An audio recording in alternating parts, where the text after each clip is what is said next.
The next 2 weeks are going to be marked by volatility and reactivity. I'm here to tell you all about it. Welcome back to my channel. I'm Erin, I'm Queen Bee Tarot, and I've titled these horoscopes Saying the Quiet Part Out Loud. And the reason I say that is because the energy right now has been really tense. We are moving out of Libra season and into Scorpio season. And with a whole bunch of planets moving into Scorpio, things are about to get really, really spicy. When I say saying the quiet part out loud, that has to do with the ways in which we behave when we are triggered, tired, stressed out, and in general hit our F it moment. Every single human being on the planet has a moment where they just kind of go, that's enough. And then beyond that point, typically our behavior changes. Now, every human being has a basic baseline of behavior, but when the conditions are right, when we feel squeezed, when we feel overwhelmed, especially if we feel as though we have nothing left to lose, that is when we make choices or say things or behave in ways that we typically wouldn't. But the reason that we kind of cross that metaphorical line is because we have somehow justified it within ourselves that for whatever reason, that behavior, that word, that statement, that action somehow feels okay given the circumstances. And of course, when we have sober moments, we look back and go, oh my God, I can't believe I said that or did that, right? But again, this is the human experience. We have a wide range of capabilities. We have a wide range of behavioral norms. And what I want to tell you about is that the conditions over the next 2 weeks are going to squeeze the collective in ways that we will be tested, we will feel pushed to our limits, and that is when the possibility of behavior changing really comes into play. So I've got timestamps below, I've got chapters for all the things that I'm going to talk about, I've got detailed horoscopes for all 12 zodiac signs. I'm going to start with a general overview to give you an idea of the quality of time right now and how to best prepare yourself given these astrological conditions that are going to be affecting us. And then when I get into the detailed horoscopes for all 12 zodiac signs, I'm going to give you a really specific view on how it's going to affect you and your zodiac sign. So definitely stick around for the overview. And then the horoscopes are written for sun signs and rising signs. If you know both, watch both for extra insight. So, okay. We are wrapping up Libra season. When the sun is in Libra, I like to use a metaphor that the sun is kind of like a spotlight. And when the sun moves through any zodiac sign, it shines a spotlight on the themes represented by that sign. So when the sun has been moving through Libra since the fall equinox, it has been shining a light on themes of balance, harmony, but really especially in the context of one-on-one connections, personal, professional. It's how you go about your day. It's the people that you interact with, the people in your neighborhood, and how those interactions change depending on the company that you keep. You know, you might express different parts of yourself if you're with a bestie versus a boss versus a stranger, right? But all of the parts of yourself that are expressed in each of those different situations, those make up the complete picture of who you are. Now, the complete picture of who you are often really only scratches the surface because there's so much more to us. It's kind of like our interpersonal relationships are just the tip of the iceberg, but then there's like so much that happens inside of us. The best tool that we can possibly employ as human beings is the tool of self-awareness. Because in order to achieve any level of self-mastery through psychology, through spiritual growth, through education, when we achieve any level of self-mastery, what we're doing is we're learning a lot about not only the world around us, but we're learning about ourselves. And how do the conditions in our lives, in the world around us, how do those conditions affect which part of ourselves comes out in that particular day or time, right? And so what we have is, now that we're moving out of Libra season, where the collective was focused on harmony and balance, and maybe being like really careful with the words you use, really mindful of the energy that you bring to a situation, because Libra is represented by the scales. There's a big focus on, okay, if I put a little bit here, I'm going to see response here. If I feel imbalanced here, then maybe I can make an adjustment here, right? It's careful, it's thoughtful, it's meticulous. However, now we have a planetary party, I like to call it, moving into Scorpio. It starts with Mercury moving into Scorpio today, Sunday, October 13th. And what we're looking at is October 13th to the 26th. We're going to have a full moon in Aries in the middle of it, and things are definitely getting spicy. A lot of what we're dealing with is seasonal transitions, in which we have certain behaviors. You know, we might behave a certain way in the summertime when the sun is shining and it's like, woo, you know, it really piques our energy. But when we start to move into fall and winter, that's where, on a psychological level, we're also kind of digging deep into how we spend time alone, or how we deal with more darkness, or how we deal with these seasonal changes. A lot of people deal with seasonal depression, for example. And so our behavioral baseline is going to change a lot throughout the seasons, right? But what we have today, the moon is in Aquarius. We have a little bit of emotional separation. We're able to kind of look at our emotions and go, huh, that's interesting. And Mercury is at the very last degrees of Libra at the beginning of today. And anytime any planet is in the very last degrees of a sign, it's called an anaretic degree, and it brings a sense of urgency, like hurrying up to learn the lessons represented by that sign, or hurrying up to achieve goals represented by that sign. So Mercury, representing our headspace and what comes out of our mouths, as well as the perspective that we look at the world through. Mercury is at the very last degrees of Libra, indicating that there's a sense of urgency when it comes to our communication and our thoughts in the realm of harmony and balance. And so at the very beginning of the day, Mercury forms a square, which is a 90-degree angle to Pluto. Now, what makes this really interesting is that Pluto represents power, control, shadow work, and all that stuff. When Mercury, thinking and communicating, forms a square to Pluto, which is power and control, basically what that means is that the collective energy is going to be experiencing, on some level, internally or externally, I think I don't have power. Or I don't have the ability, I don't have the power or the right to speak my truth. Or sometimes Mercury square Pluto can be experienced like, when I speak my truth, the powers that be push me back or push me down. So there's a lot of different ways that this could play out, but there is a challenge around wanting to think clearly, wanting to speak clearly, and for whatever reason, we don't feel empowered to do so. And when we don't feel empowered to do so, it triggers a lot of emotions. It triggers a lot of shadow stuff.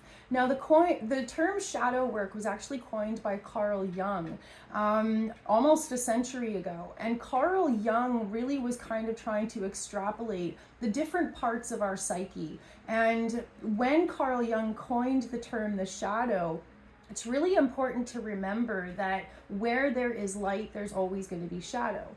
Within your psyche, there is always going to be a wide range between happy you and angry you, right? Bliss versus despair, productivity versus feeling worn out, right? We are going to have this huge wide range of emotional and mental experiences.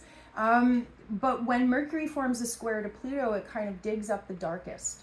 It digs up the deepest frustration or anger or really big emotions, right?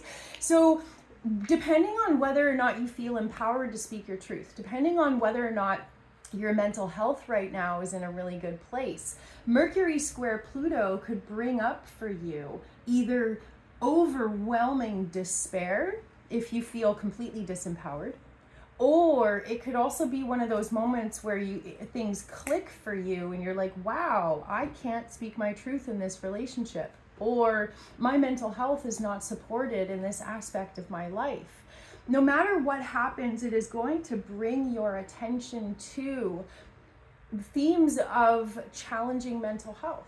It's going to bring your attention to any resentment that has been building up inside of you. And what this ends up leading to is one of those fuck it moments, right? So when we feel as though, for example, all is lost, we may say things or do things that align with the feeling of it doesn't matter.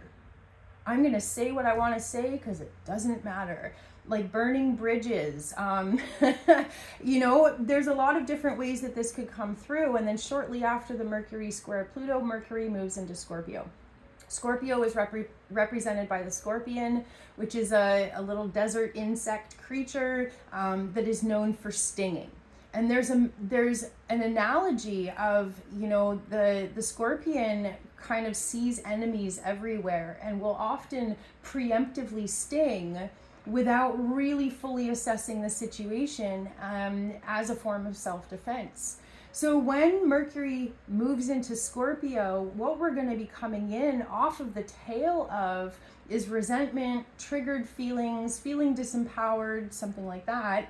And then when Mercury moves into Scorpio, which is Pluto's planetary association, that energy of either feeling burned or wanting to burn someone is going to continue, and it's going to continue for quite a few weeks. What we have is a transition into some really, really interesting emotional volatility, but on the other side of the emotional volatility is guaranteed change. Now, what we want to be careful of is using our words to empower ourselves without disempowering somebody else. And this is where it's really important to keep in mind self-mastery and themes of knowing your triggers and things like that. Because if we hit that fuck it moment, if we hit that place of being like, it doesn't matter, that is when the addict goes for drugs. That's when the alcoholic goes for alcohol. That is when someone who is living in a place of feeling wounded acts out and wounds other people. Please remember that hurt people hurt people. And so if someone lashes out at you, just kind of keep in the back of your mind, ooh, it's Mercury and Scorpio time. But we have to also look in the mirror, and we have to be really, really mindful of those times that maybe we justify our horrible behavior because we're like, well, it doesn't matter because the other person did something first, right? It does matter. No matter what other people do, you are responsible for your karma. You are responsible for the effect that you have on other people. So that's why this is going to be a really, really, really testing time, because you may end up seeing a side of yourself that either you didn't know was there, or maybe you're in denial that it exists. Now, like I said, everyone has a shadow, so it's really important to recognize that you are not a bad person for having a shadow. But if you are a person that makes shadow-based choices, you're going to have a negative effect on the people around you, and karma comes around, right? So we have to be really, really, really careful not to justify our bad behavior. No matter how other people are behaving, there is always a line of dignity, honor, and respect that we have to be really mindful not to cross. But moving on, so yeah, it's kind of an action-packed weekend, because we have this shift with Mercury and Pluto, and then Mercury moving into Scorpio. And then what happens on Monday is that the Sun forms a square to Mars. So the Sun is at the final degrees of Libra, Mars is at the final degrees of Cancer, and when the Sun forms a challenging angle to Mars, what it means is it's, I'm going to use a metaphor here, it's like, I can't make action, or my identity is being held back. I can't grow, I can't move on, I can't evolve. Something is holding me back. And not only do I feel held back, but it feels as though it is either putting my existence at stake or causing me to question my worth, or causing me to feel unsettled regarding my identity. So the Sun represents our personal experience as a human, our identity, our process, and Mars represents the action that we take, How do you channel your life force? How do you go about accomplishing goals or overcoming obstacles? So when a sense of self is challenged by either action, non-action, stunted action, whatever it is, that is again where we feel triggered, we feel squeezed, we feel held back. And it's so important to be mindful of what's happening inside of your head. The Buddhists, their whole philosophy is around suffering and how to avoid it. The source of suffering for humans is what's happening up here. It's very, you know what I mean? Like in life experiences, yes, of course we experience suffering, but a lot of the suffering that we experience in our lifetimes is long beyond the action or the event. A lot of suffering that we experience as human beings is the torture that we go through for months, weeks, years, whatever it is after the fact. We torture ourselves. So with Mercury square Pluto and Mercury moving into Scorpio, you are going to come to realize on some level whatever's happening up here is actually more connected to any feelings of disempowerment or shadow than anything else in your external environment. Yeah.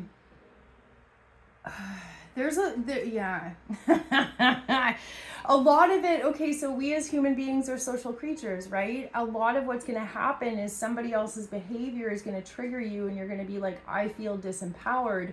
But that's when we're faced with a choice of, can I disengage from this person that's making me question my self-worth? Can I disengage from this situation that's making me feel as though my existence is at stake? Sometimes the answer is yes, and sometimes the answer is no.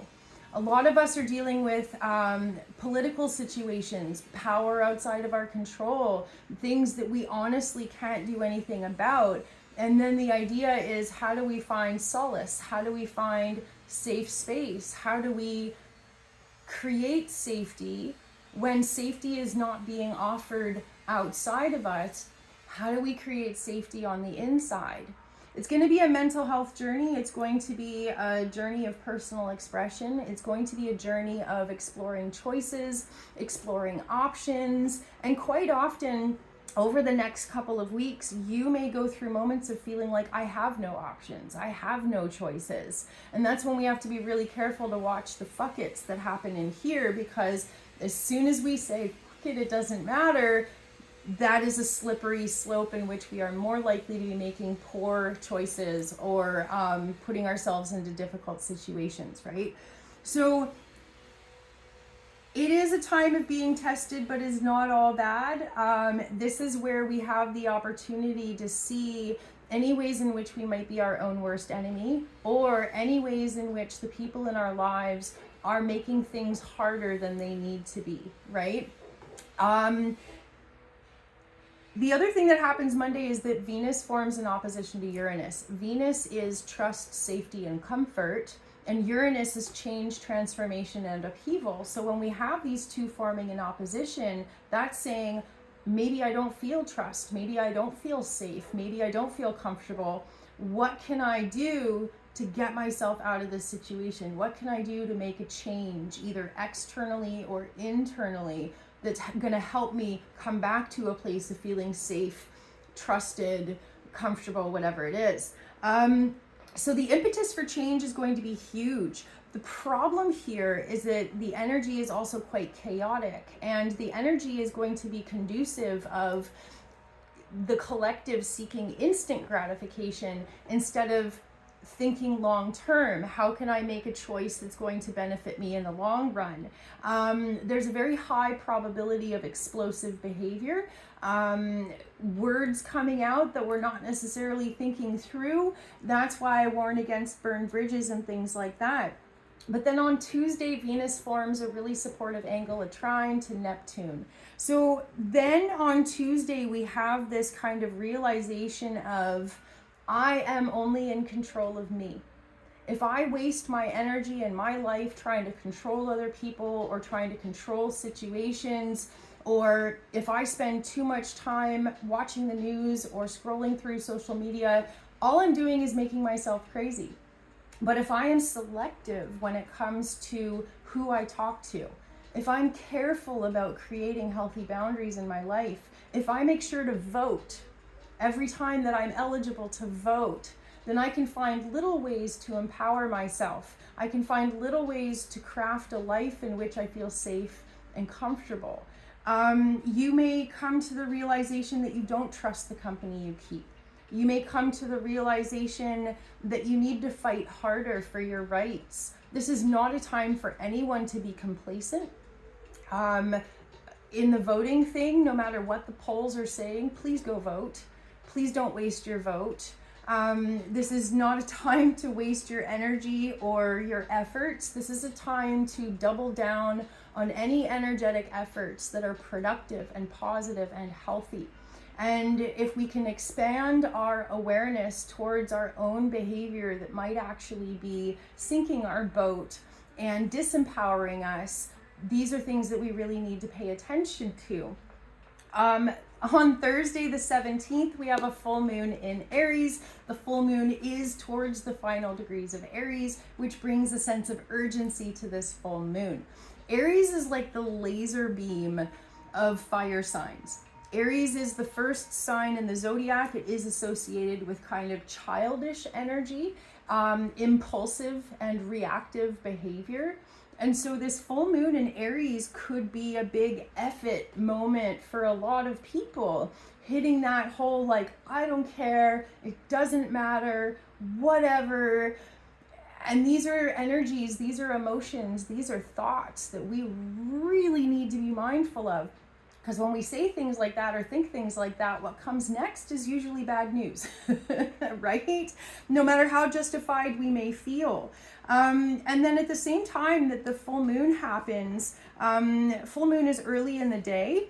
Right after that, Venus forms a sextile to Pluto. So it's like the whole time that we feel triggered, the whole time that we feel squeezed or disempowered, there is going to be very clearly in front of you two potential choices. One of them is to be reactive and explosive, and one of them is to empower yourself in a way that is self-preservation, but also not destruction, right? And so every step of the way, these two choices are going to be here. And so that's why being mindful of your emotions is so important, because when we are, there's a phrase, blind with rage. If we are blind because of the big emotions coming, we're not going to see the two choices. We're only going to see the set it all on fire choice, right? And so, yeah, it's going to be really interesting. Venus sextile Pluto at the same time as the full moon indicates that there is a pathway for you to empower yourself. There is a pathway to seek self-preservation in a way that isn't destructive. But you might have to look harder for it, because it's not going to be as obvious as the burn everything to the ground choice. And then shortly after the full moon, later that same day, Venus moves into Sagittarius. Ooh, okay. So Venus being love and trust and comfort, being in Sagittarius. Sagittarius is like that friend who says the thing that everybody's thinking, but nobody else wants to say. This is where saying the quiet part out loud comes in. When Venus moves into Sagittarius, we are going to be much more willing to say, fuck it, to people or situations or anything like that that does not align with joy, and more importantly, does not align with freedom. Sagittarius is ruled by Jupiter. Jupiter is currently retrograde. Jupiter is all about freedom. And so when Jupiter is retrograde, it is a time over the next 5 months, it's a time of going inwards to find freedom, going inwards to see what sort of beliefs do you have that are either keeping you stuck or empowering you to grow and thrive. And so when Venus moves into Sagittarius, ruled by Jupiter, it is going to really bring our attention, especially when it comes to money and relationships. It's going to really bring our attention to where and when we feel free and where and when we feel disempowered. But because Sagittarius is a fire sign, and it's happening when we have a full moon in Aries, which is also a fire sign, there is a very high likelihood around the full moon of saying the quiet part out loud, blurting out what you've been holding in, with no tact. No tact, no politeness, no respect, just blah. And then one of the most annoying things is when people are like, well, just saying. That is a phrase you might hear over the next couple of weeks. Well, I'm just saying, with no fact, no respect, no honor, nothing like that. Be prepared for your filter and everybody else's filters to be either missing in action or, you know what I mean, only partially there. And then what happens is shortly after the full moon, we have this kind of, holy crap, what just happened kind of moment. A little bit of an energetic hangover, a little bit of either moments of regret or moments of more sober thinking in which it's like, oh goodness, can't put that cat back in the bag. So that feeling of reflection, that feeling of potential regret, it's going to be pretty big into the second week of these horoscopes that we're covering. So starting around October 20th and moving into the 26th, this is when we see the after effects of the emotional turmoil or reactivity that was triggered between the 13th and the 20th. So what happens on October 19th and 20th is that the sun finds itself not directly opposite anybody, but opposite over a degree and opposite over a degree with Uranus and Neptune. So this angle where it's kind of straight over but to the left or straight over to the right indicates that we need to learn some sort of a new skill and integrate it into the core of our being to be able to walk our highest path, to be able to elevate our experience and evolve in a healthy way. And so that's where we see around the 19th and 20th, these sober moments of really like, whoo, okay, now I see my behavior clearly. Whereas, you know, a week ago between the 13th and 20th, you might be blinded by big emotions. Between the 20th and 26th, that feeling of being blinded is going to be gone. You may have regret. You may have remorse. It's going to be challenging, but at the same time, whatever it was that came up for you is going to lead you to, this is where I need to grow. This is where I need to work on self-mastery. This is what I need to change in order to align with my ideals. These are the new tools that I need to put in my tool belt in order to be an evolved human being walking my highest path. So a little bit of a reality check around the 19th and 20th. And then what happens is we're wrapping up Libra season.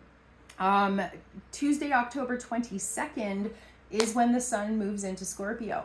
So there you may be playing catch up, clean up. You might be tripping over yourself to apologize for something around the 20th, 21st, or you might be on the receiving end. Somebody else might owe you an apology. And that is the whole like very last degrees of the sun moving into Libra. We will have an urge to rebalance anything that got thrown out of balance. So Tuesday, October 22nd, the sun moves into Scorpio and Mercury forms a really supportive angle to Saturn. So that is where we're thinking really clearly. And we're either making or receiving apologies. And we're thinking in a much healthier headspace for thinking, okay, how can I prevent this from happening again? How can I set up a contingency plan for myself or the people around me so that if I end up explosive or reactive again in the future, I have a way of talking myself down off the ledge.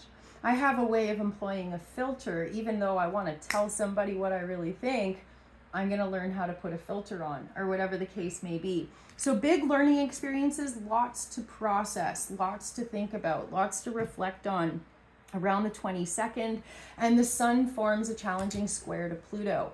So it was today, Sunday, October 13th, Mercury forms a square to Pluto, and then October 22nd, the sun forms a square to Pluto. So that is where we have a hint around the 13th today that it is our headspace that is either going to make or break any power struggle situations. And then on the 22nd, depending on how you handled that energy or that influence on the 22nd, you may see yourself as either being empowered or disempowered as a result of what happened a week ago. So, like I said, lots to think about, lots to process. But then what happens later in the day on the 22nd is that we have a grand water trine with Saturn, Mercury, and the moon. So Saturn's in Pisces, Mercury's in Scorpio, and the moon is in Cancer. So if we are willing to be honest with ourselves, if we are willing to dive deep with emotional self-analysis, and instead of justifying our behavior or the behavior of other people, again, this could either go either way, if we're willing to really let those feelings surface, be honest with ourselves about not only the feelings we're experiencing, but the thoughts around them.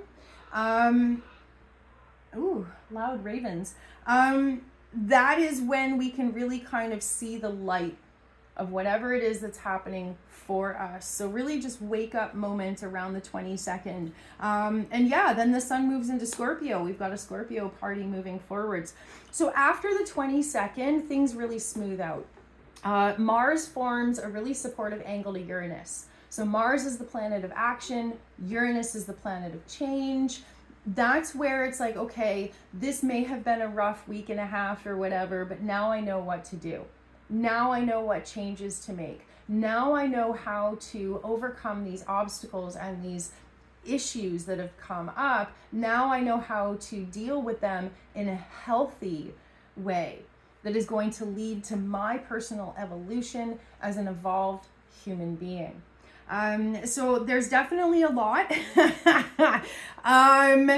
Saying the quiet part out loud. It's really important to develop mental health strategies. As someone who struggles big time with anxiety and depression, and I'm also neurodivergent, which means that my brain can be extra spicy and sparkly sometimes, and not in a way that I feel is aligned with being healthy or productive. I think it's a universal experience that a lot of people often feel as though their brain is almost an obstacle.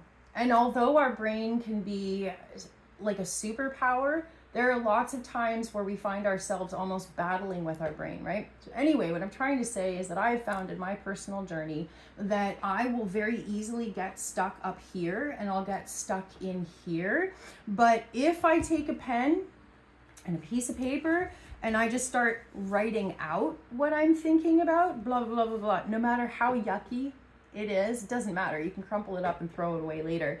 The fact of the matter is, if you take a pen and you start writing out what it is that's happening for you, you will find that instead of the thoughts spinning, the thoughts become linear. And as you write it out, as you form sentences, not only do you get it out of yourself, lifting a heavy weight, but you also achieve a high degree of clarity. You're going to find that your brain starts solving its own problems. Your brain stops spinning and goes, wait a minute, this is this and this is this. Oh, now I get it. So I know it's something you've probably heard a million times before, journaling, and sometimes the connotation of journaling is not something we feel super jazzed to do. But journaling, when you have a lot happening up here, I can't even begin to tell you how incredibly healing and cathartic it can be to just get it off your chest, get it out on paper, and then you can crumple it up and be like, boom, I'm done with those thoughts, right? But it's very healing. Anything you can do to set yourself up for success, I really, really, really recommend, because like I said, the next week-ish is going to be volatile. It's going to be spicy. And if you don't have a plan in place for how you're going to deal with feeling triggered, or if you don't have a plan in place for how you're going to deal with other people being triggered, you're going to find that the events may be unexpected. The events may be so discombobulating that it takes a while to pick up the pieces afterwards. So put on your helmet and your bubble wrap, you know what I mean? And just remember, if people are being spicy, don't necessarily feed into it. You know, and I can tell you, anybody who's got kids, or if you remember being a teenager or being a kid, when people come to the table with a tornado inside of them, it's almost like they're looking for a fight. And so if you find that someone in your life is like pushing buttons or just trying to instigate something, don't feed into it. Don't. Because if somebody comes in like a walking tornado and you allow yourself to join the storm, now we have two tornadoes. So as much as you can, careful what you say. Don't get sucked into other people's tornadoes. And just remember, this too shall pass. Just like any storm, this too shall pass. There might be a lot of cleanup afterwards, but this too shall pass. Okay, so horoscopes for October 13th to the 26th. I have a lot of notes here, you guys. There's a lot of stuff to cover. I could have used that space. Sometimes my brain is extra fun. Okay, yeah, glasses and timers so that I stay on track. What we are looking at is how the volatility and reactivity is most likely to come through for you over the next 2 weeks, and what are the ways in which you can put some new tools in your tool belt or work on self-mastery in a way that allows you to get through this experience mostly unscathed. Again, don't necessarily expect perfection from yourself, but we're looking for progress, right? We're looking for handling things better than we would have in the past, right? There's no way we're going to be perfect. We are all going to be affected by this energy, but as much as we can to try and get through it with grace and ease, it's worth the effort. Okay, I've got my timer here. These horoscopes are written for sun signs and rising signs. If you do not know your rising sign, that's totally fine. You can watch the video for your sun sign, but if you know both, I would recommend that you watch both for extra insight. Starting with Aries. Aries sun and Aries rising, welcome to your horoscopes. We are coming up on a full moon in your zodiac sign in just over a week. And anytime we have a full moon in our own zodiac sign, it does lead to a feeling of being more empowered than usual, but it's almost like being overcharged. You may experience it like feeling like there's a whole lot of excess energy within your physical body. You might be twitchy, you might be spicy, but also you might be just extra motivated and extra productive. The more that you can physically move your body during times of emotional overwhelm, for your sign in particular, moving your physical body is always going to be one of the healthiest ways for you to deal with excess energy. So whatever is within your physical abilities, anything from going for a run to simply just squeezing your fingers and toes, if that's the best you can do, doesn't matter, but moving the physical body moves the energy inside the body. So we start the week today, we start the 2-week period. Today we have Mercury square Pluto. Mercury square Pluto is an influence that often causes us to be a wee bit obsessive within our headspace. Now, because Mercury is in your 7th house and is forming a square to Pluto in your 10th house, your experience might be that other people are obsessive.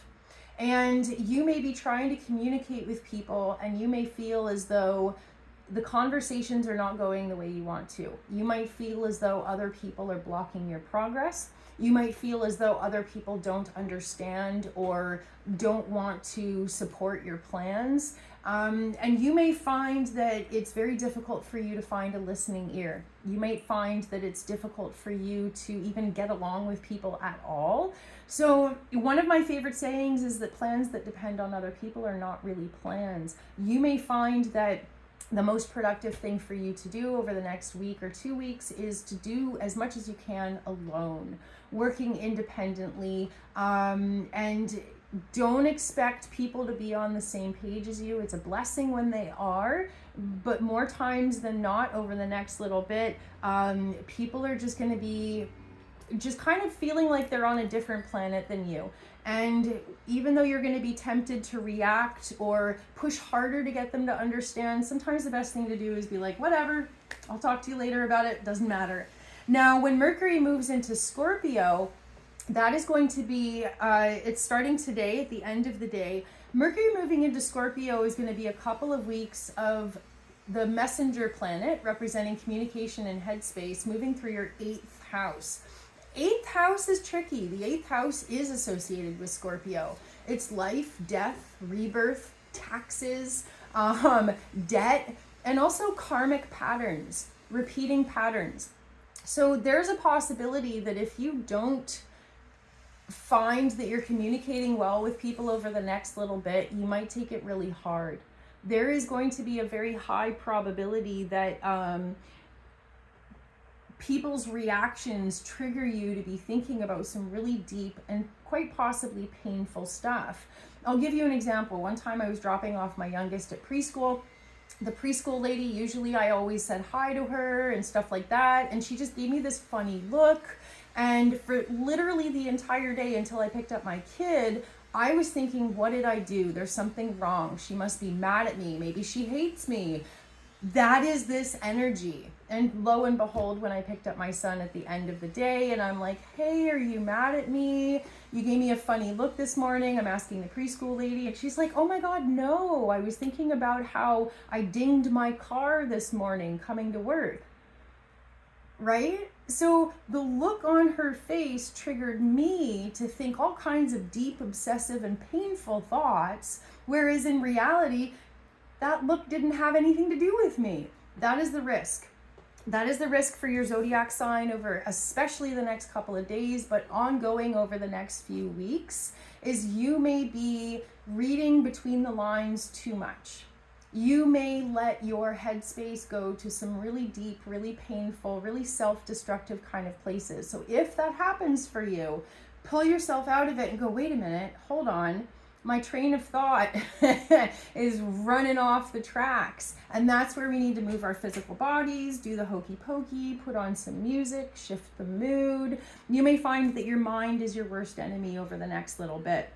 Now, what happens on Monday is that the sun starts to really kind of pick up some steam. The sun is moving through the last degrees of Libra. So really, while the sun has been moving through Libra, there has been this kind of spotlight focus on your relationships, personal and professional, how you see yourself in the eyes of other people. When conversations go well, you think the world of yourself. You're like, man, I'm awesome, I'm successful, I'm loved, blah, blah, blah, right? I'm free, I have a world full of possibilities. But when conversations don't go well, it switches like a light switch. I'm a loser, nobody likes me, everybody hates me, I suck, nothing's ever gonna work, right? So please, I can't recommend this enough. Listen to your own thoughts over the next couple of weeks. Listen to how you think. Listen to how you speak to yourself, because the answers, when it comes to what you're really struggling with, the answers are going to be found deep within. It is your emotional response to the cues in conversation that are either making or breaking your sanity right now. And a lot of the big emotions that are coming up don't really have anything to do with what's happening here. It is your train of thought that maybe goes years or decades deep.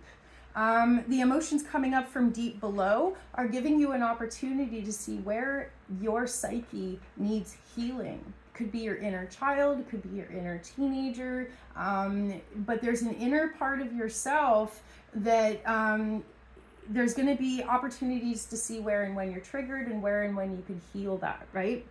Okay, so moving into the middle of the week, Wednesday, October 14th, 15th, that kind of area, Venus forms in opposition to Uranus. This is where you might have a reaction of being like, fine, if you don't like me, I'll go somewhere else. Could be at work, could be with a partner, could be with a friend.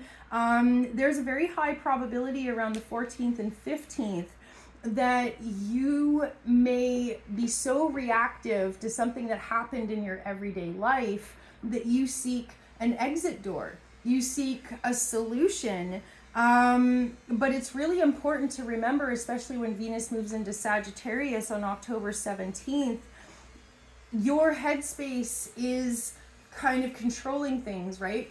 It's not completely about what is happening outside of you. It's all about how you perceive those events, how you categorize them, how you speak to yourself, the assumptions you make about what other people think of you and things like that. It's really important that you don't put too much weight in what other people think of you, and just keep working on being as nice and supportive and honest and compassionate with yourself as you possibly can. And then October 17th, the full moon in your sign.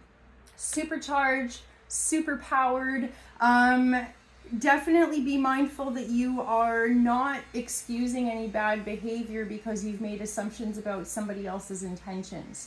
If you unintentionally misperceive or misunderstand something that comes up in conversation, you may think, well, fine, if that person doesn't like me, then fuck it, I'm going to do this and this. And if you have incorrectly made an assumption, you may accidentally start off a chain of events that goes sideways very quickly. So be really, really mindful of your fire, be really, really mindful of your spice. And again, keep moving your physical body if you feel overwhelmed.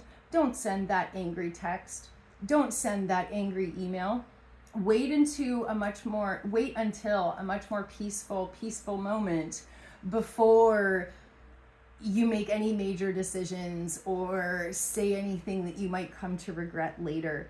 The biggest thing that I was talking about one of the things I was talking about in the intro, and if you didn't see it, you should go back and watch it, is how the sun is going to be forming kind of an offhand opposition to Uranus and Neptune. So that is, in order for you to be your best self, you need to integrate a couple of extra tools in your tool belt. And this is going to be for everybody, but for you, in order to feel healthier and happier within your relationships, personal or professional, you need to ask for clarity when things are unclear, and you need to be really mindful of the subconscious thoughts that feed into things. Your concept of evidence. So for example, if somebody doesn't give you the time of day, if somebody gives you kind of a side eye, if somebody doesn't validate your dreams or support you where you're going, you may take that as evidence that you suck. And that's not necessarily the case. It's not about you sucking or being unworthy at all. And so one of the biggest things that you need to change is what you consider evidence or proof when it comes to how other people treat you. A lot of what you're noticing is true, but a lot of what you're noticing is miscategorized. So for example, it is very valid and very true to be like, wow, this person does not give me the time of day, or they're not respectful to me when I talk to them, or they just brush me off. Those observations are valid and true. That is a fact. That's what happened. The part that gets squishy is where you're like, and that's a reflection that I suck, for example, right? Whereas if you back up a step, it would be more valid for you to say, and that is evidence that that person sucks. Don't take it on. Don't take responsibility for other people's crappy behavior, because other people's crappy behavior is a reflection that they are in a crappy place. It is not a reflection of who you are or what your self-worth is. Does that make sense? And then with Neptune being in your 12th house, that's where your head starts spinning. And there is opportunities for you to grow and come back into alignment if you think about, are my thoughts healthy? Are they true? Are they necessary? Are they kind? Am I letting the train run away from the station? You know what I mean? If you are able to really rein in any of that spinning energy or any of those spinning thoughts, that's going to help you establish a really healthy emotional foundation from which you can grow and thrive and succeed in life. But yeah, okay. And then October 22nd, where the sun starts to move into Scorpio, we get a big energetic shift, and we start having some more sober thoughts and sober moments about what is really going on here. When the big emotions fade and I'm able to see more clearly what's really going on here. So that's when the sun forms a square to Pluto. The sun still in Libra forms a square to Pluto in your 10th house. And it's kind of like, as much as you can, separate fact from opinion. Instead of these emotional undertones of worthiness. And when the sun moves into Scorpio, it's going to be a month-long period of shining a light on energy exchanges. If you're able to feel out energy exchanges on a level of not labeling them and not assuming anything, and just be like, okay, the energy exchange between me and this person, it feels healthy, it feels clean. Or the energy exchange between me and this person feels cloudy, it feels convoluted, something's off. Stick with just those observations without making the assumption it's off because they don't like me, right? Or something like that. Does that make sense? I feel like I'm babbling, but that's the idea. And the change that you're able to make is if you can seek emotional safety in everything that you do, and all the ways that you treat yourself, and all the ways that you live your life, you're going to start seeing evidence of either this person or this situation supports my emotional safety or it does not. If you leave the assumptions out of it, everything is going to be much more clear. And if people behave badly, just put that on them. They are behaving badly. It's not a reflection of you, if that makes sense. Yeah. But of course, if we get stuck in these power struggles, if we get stuck in this, well, they did this, so I'm going to do this, then everything goes sideways. But aside from that, all right, I'm worried I'm babbling. I'm worried I've gone on for far too long. I really hope you've enjoyed your horoscopes. I really hope that you found it helpful and useful. Good luck over the next 2 weeks, and I will see you at the end of October. Take care out there. Mwah. Thank you for being here.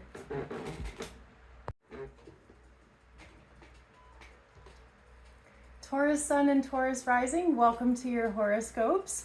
We're looking at a pretty volatile, pretty spicy couple of weeks ahead.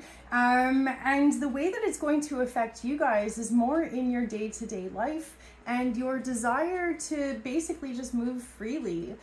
Your sign in particular, whether you're a Taurus Sun or Taurus Rising, you guys are typically known for being pretty chill, but that only goes so far. Because like other earth signs, you're chill, you're cool until you're not. And so this might be one of those moments for you where you kind of either discover your line, your breaking point, or maybe you just find yourself to be more tested than usual. Now, Mercury is at the very last degrees of Libra, and it's been moving through your 6th house, putting a really big highlight on whether or not you feel balanced, healthy, and harmonious in your day-to-day life. Now, what happens today is that Mercury forms a square. It's a challenging angle to Pluto, and Pluto's in your 9th house. So this is where you might start experiencing some dark thoughts, either frustration, depression, despair, feeling stuck, feeling trapped, feeling like you're a prisoner in your own life. So on some level, you might feel as though your schedule is too full. You might feel as though your work is limiting possibilities. You may feel as though your daily routines are making it so it's very hard for you to maintain your mental health. But basically, you're going to feel really irritated with your day-to-day life, and it's going to be quite hard for you to shake it off. And what's going to end up happening, so that's early today, and then at the end of the day, Mercury leaves Libra and moves into Scorpio. So as soon as Mercury makes that transition and moves into Scorpio, that's your 7th house. And this is where you might start to either point fingers and lay blame on the people around you. If you're having a hard time figuring out why you feel stuck, trapped, disempowered, whatever it is, this shift of Mercury is going to make you go, it's that person's fault. It's that person's fault, or whatever it is. Even though it feels really good to blame somebody or something for our misery or for our struggles, fact of the matter is a lot of the finger pointing that you may feel compelled to do is actually not accurate and not necessarily justified. So if you find yourself pointing the finger or laying blame and doing so in a way that doesn't take your own personal accountability, please do be prepared for blowback. People are not going to be having it. This week, everybody's going to be spicy and supercharged. People are going to be saying the quiet part out loud. And so please do be careful that if you come in, full of piss and vinegar, people are going to match that, and it's not going to be pretty. The highlight, or the highest path, that's what I'm looking for. The highest path for you guys is to kind of really take a good look at what aspects of your daily routine are supporting your mental and emotional health. Perhaps the culprit is that you don't get enough sleep. If the reason you don't get enough sleep is because you've got neighbors that make a ton of noise all the time, or maybe your schedule's too full and you just don't have enough time to sleep, these are changes that you can empower yourself to make. Not necessarily that you can change your neighbors, but maybe you could sleep with earplugs, or maybe you could reduce your commitments so that you have more off time for yourself. Your highest path is going to be networking, crowdsourcing, and delegating. Any ways in which you can relieve your own responsibilities by asking for help kindly and respectfully, that is going to be an open pathway for you to get some support and get some relief. But this is where we are all going to be faced over the next week, 2 weeks, with clear two choices. If we come in just blah, blah, blah, blah, blah, it's everybody else's fault, that is when we would lay blame and be like, you're not doing enough chores, you're not contributing enough, and then all of a sudden we have an explosive fight. Whereas the other pathway is, let's approach with curiosity. Let's have a team meeting. And that's when we can say, hey, I'm feeling this. I'm feeling kind of overwhelmed. I'm wondering if I could get some help with the chores, or with this, or with that. And then many hands make light work, and I don't have to feel so overwhelmed anymore, right? So there is going to be a very high tendency for everyone to really say the quiet part out loud, to lay blame, to unleash a torrent of emotions. And so there's a very risky couple of weeks here. We have to all keep ourselves in check. We have to all be really, really mindful of our own behavior and the ways in which our shadow comes out to play. And that's just simply the less desirable qualities of ourselves, and the ways in which maybe we're not as evolved as we could be. What happens as we kind of get into the week here, October 14th and 15th, Venus forms an opposition to Uranus in your sign. So that's when you're going to actually experience pushback or blowback. Here you are thinking that it's other people's fault or other people's responsibilities, or maybe you're frustrated with the people in your life for not doing enough. Around the 14th, 15th, somebody's going to approach you and say, you're not doing enough. And you're going to be like, that's not going to go well. Like I said, everybody's going to be feeling spicy, and everybody is going to be looking for an outlet to place blame, because it makes human beings feel better to be able to blame their suffering on somebody else. So just as you're going to be getting ready to tell somebody else how you feel, they're going to be getting ready to tell you how they feel. So please do be prepared.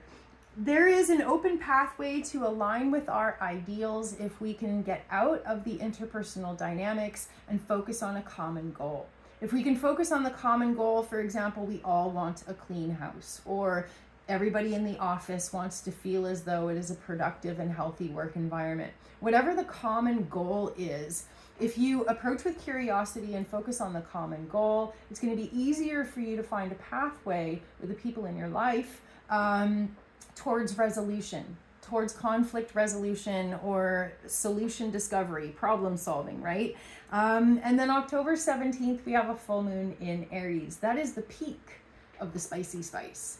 That is when there is a high likelihood of explosive energy. But for you guys, because the full moon is going to be in your 12th house, there's actually a higher likelihood of the energy being implosive for you.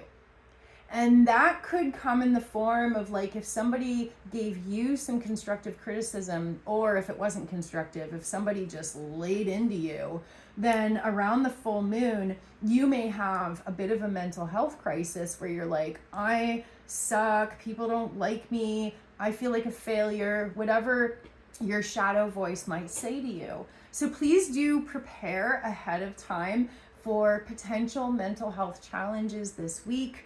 And as much as you can to be self-aware of the ways in which a trigger can turn into a spiral. Know your triggers, know your weak spots, and have a contingency plan, whether it be popcorn in a movie or a blanket fort or whatever it is. Have a contingency plan for how you are going to take care of yourself if you start to crumble and fall apart. And then when we get past the full moon, all of a sudden there's this like, whew, energetic hangover. It's being able to think clearly, it's being able to see clearly. And for you, it is going to be an opportunity to kind of put in practices in place on a day-to-day basis that support your individual identity, but also helps you find meaning. So again, it seems like the common theme for your sign, whether you're a Taurus sun or Taurus rising, seems like the common theme is along the lines of maybe there's not enough space in your life for you to actually have fun. Maybe your life is too full of duty and responsibility, and that's leading to you feeling like a prisoner within your schedule. So adding art, adding music, adding fun, adding play, these are gonna be the things that help you feel as though you have a higher quality of life moving forwards. And then Mercury forms a beautiful water trine with Saturn and the moon on the 22nd. So the 22nd, we get a huge vibe shift. We get this water trine with Saturn, Mercury, and the moon.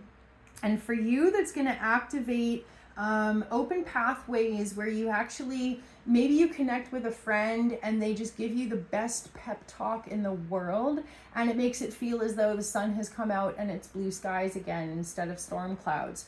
There's an opportunity for you around the 22nd to either talk with a friend, talk with a stranger, talk with a therapist, and be able to see the light of the situation in a way that makes the clouds move away. So as much as you can, if you have big feelings, journal it, talk about it, sing it, get it off your chest, because that's how the clouds will clear. And then, yeah, the sun moves into Scorpio, into your 7th house. And so that's going to be a month-long period starting October 22nd, in which a light is shown on your interpersonal relationships, like personal or professional, lover, bestie, roommate, boss, coworker, whatever it is. When the sun moves into Scorpio, it is going to be highlighting all of those relationships. And so you may find as though whatever irritated the heck out of you over the next week or so ends up being fuel for change moving forwards. Whether you come to realize that people are totally supporting you, they're healthy connections, awesome, then you're going to be like, I want to pour more energy into that. But if you come to the realization over the next week or so that the people in your life are not supportive, maybe they're sabotaging, maybe they're lazy, whatever it is, then you're going to adjust your energy and your relationships accordingly moving forwards based on the evidence, based on the experiences that you have right now.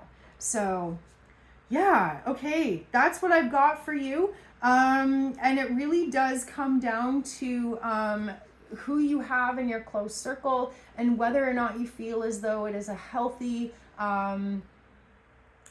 connection in which there's mutual investment, mutual vulnerability, and mutual trust. And if those things don't exist, if you don't have authenticity, if you don't have honor, if you don't have space to speak freely, those are going to be the people that you kind of close the door on.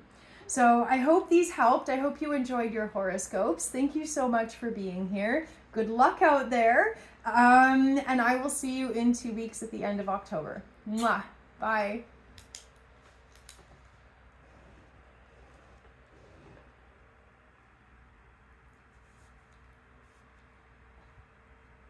Gemini Sun and Gemini Rising, welcome to your horoscopes.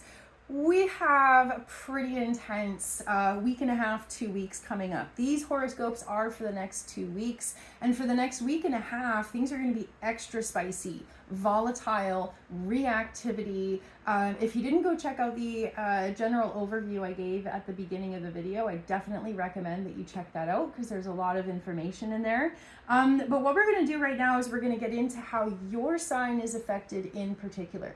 So whether you're a Gemini Sun or a Gemini Rising, with Mercury is the biggest player. Mercury is your planetary ruler, and it is currently in Libra.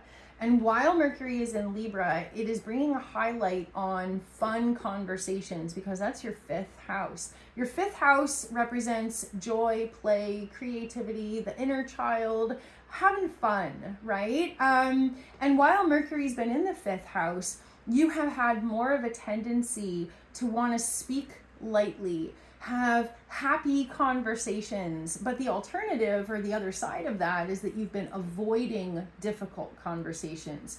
You've been avoiding anything at all that stresses you out.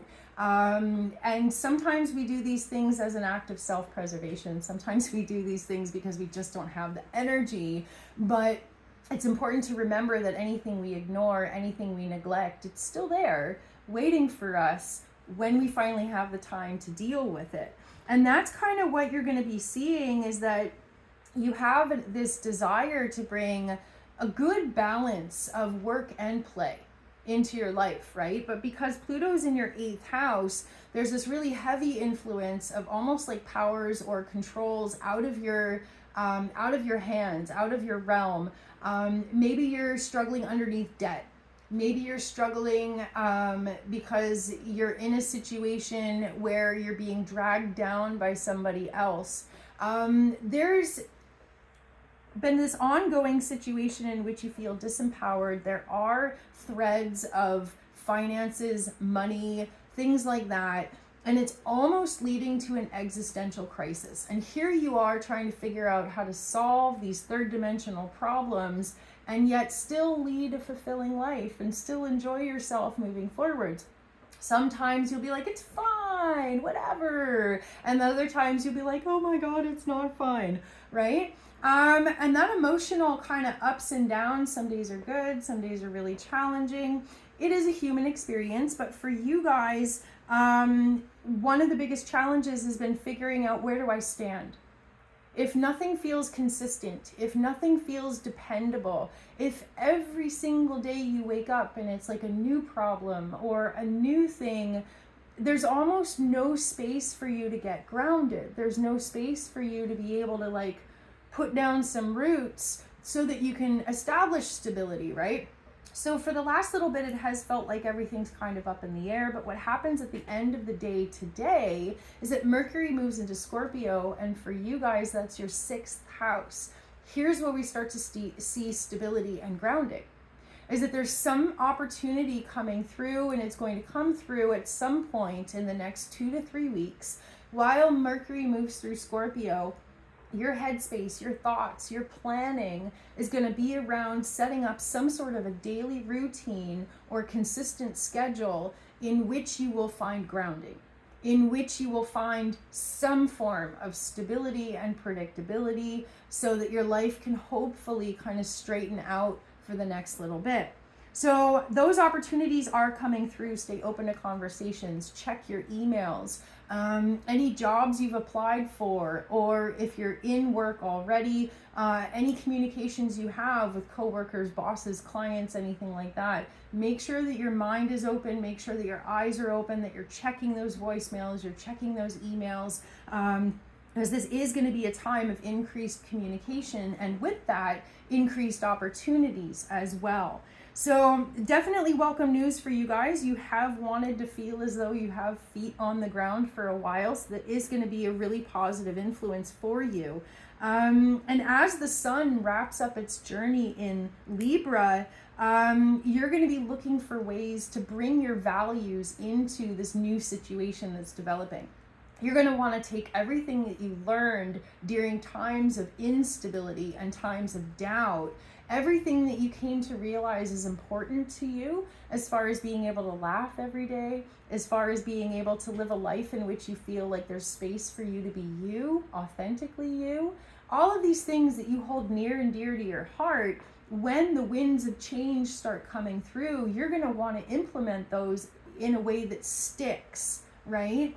And so as you kind of move into the new season, you're going to be thinking about, how can I make the best of what I got? How can I play the cards that I've been dealt? How can I make peace with my situation in a way that allows me to move forwards without always looking backwards? And so then what we have on October 17th is a full moon in Aries. Now, full moon in Aries is like lighting a firecracker off, and the way that it's going to be activating you is in the 11th house. So that's like lighting a firecracker off and throwing it into a crowd. You may feel as though you're surrounded by chaos. You may feel as though something in your environment or the world around you just really blows your mind. Some sort of unexpected event, some sort of thing that just kind of makes you go, and then shortly after that, then the sun moves into Scorpio. So something really big is going to shift in your world. It's going to change your perspective on who you are. It's going to change your perspective on what's possible. And it is finally going to feel like the tide is turning.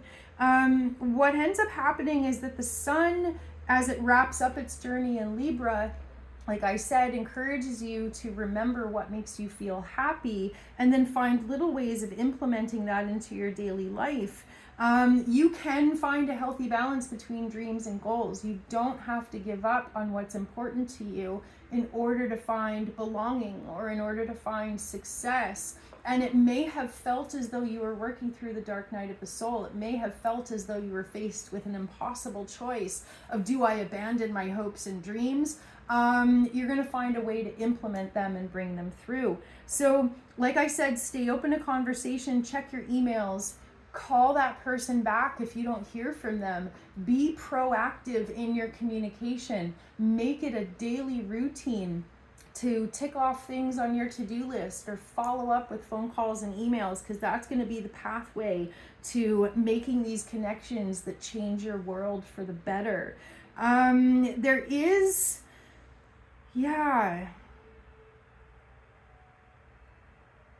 and I'm just looking over my notes here. Okay, and then when the sun moves into Scorpio, that is when Mercury and the sun are both going to be in your 6th house.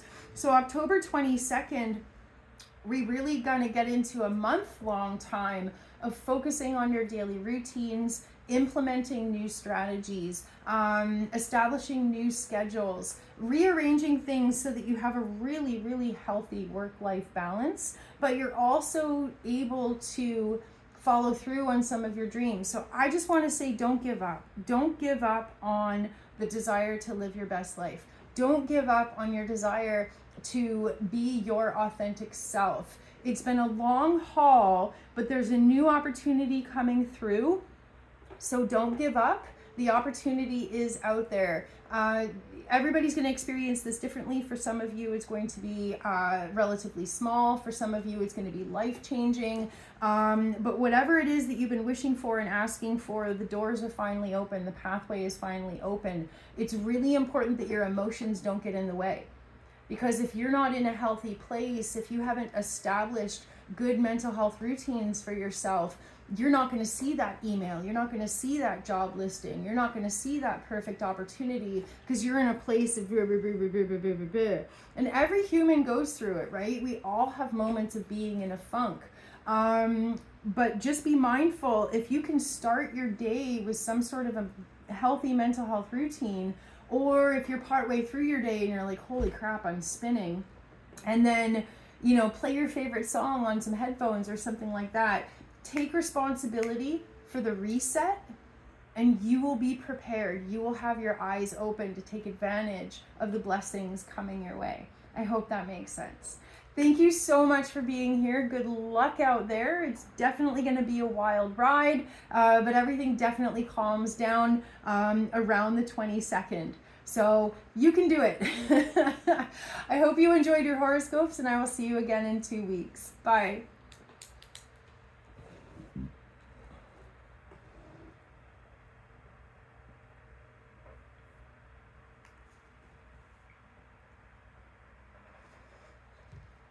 Cancer Sun and Cancer Rising, welcome to your horoscopes. Cardinal signs like yourselves have really had a lot of focus and a lot of pressure on you. And cardinal signs are the 4 zodiac signs that start a season. Your sign starts summertime. And whether you're Cancer Sun or Cancer Rising, you embody the qualities of being nurturing and compassionate and wanting to get things off the ground, wanting to help things get moving. The hard part for cardinal signs is when things feel dull or uninteresting. New beginnings are your favorite, right? But the day in, day out drudgery, not so much. And so one of the things that's coming through as we kind of wrap up Libra season, Mercury is going to be the first planet to finish up its journey in Libra. So first thing today, October 13th, Mercury is at the final degrees of Libra. And for you, that's your 4th house. So your headspace today, the communications, the words you say, or the ways in which you seek to connect with the people in your life, today the highlight in those communications and thoughts is going to be around emotional stability.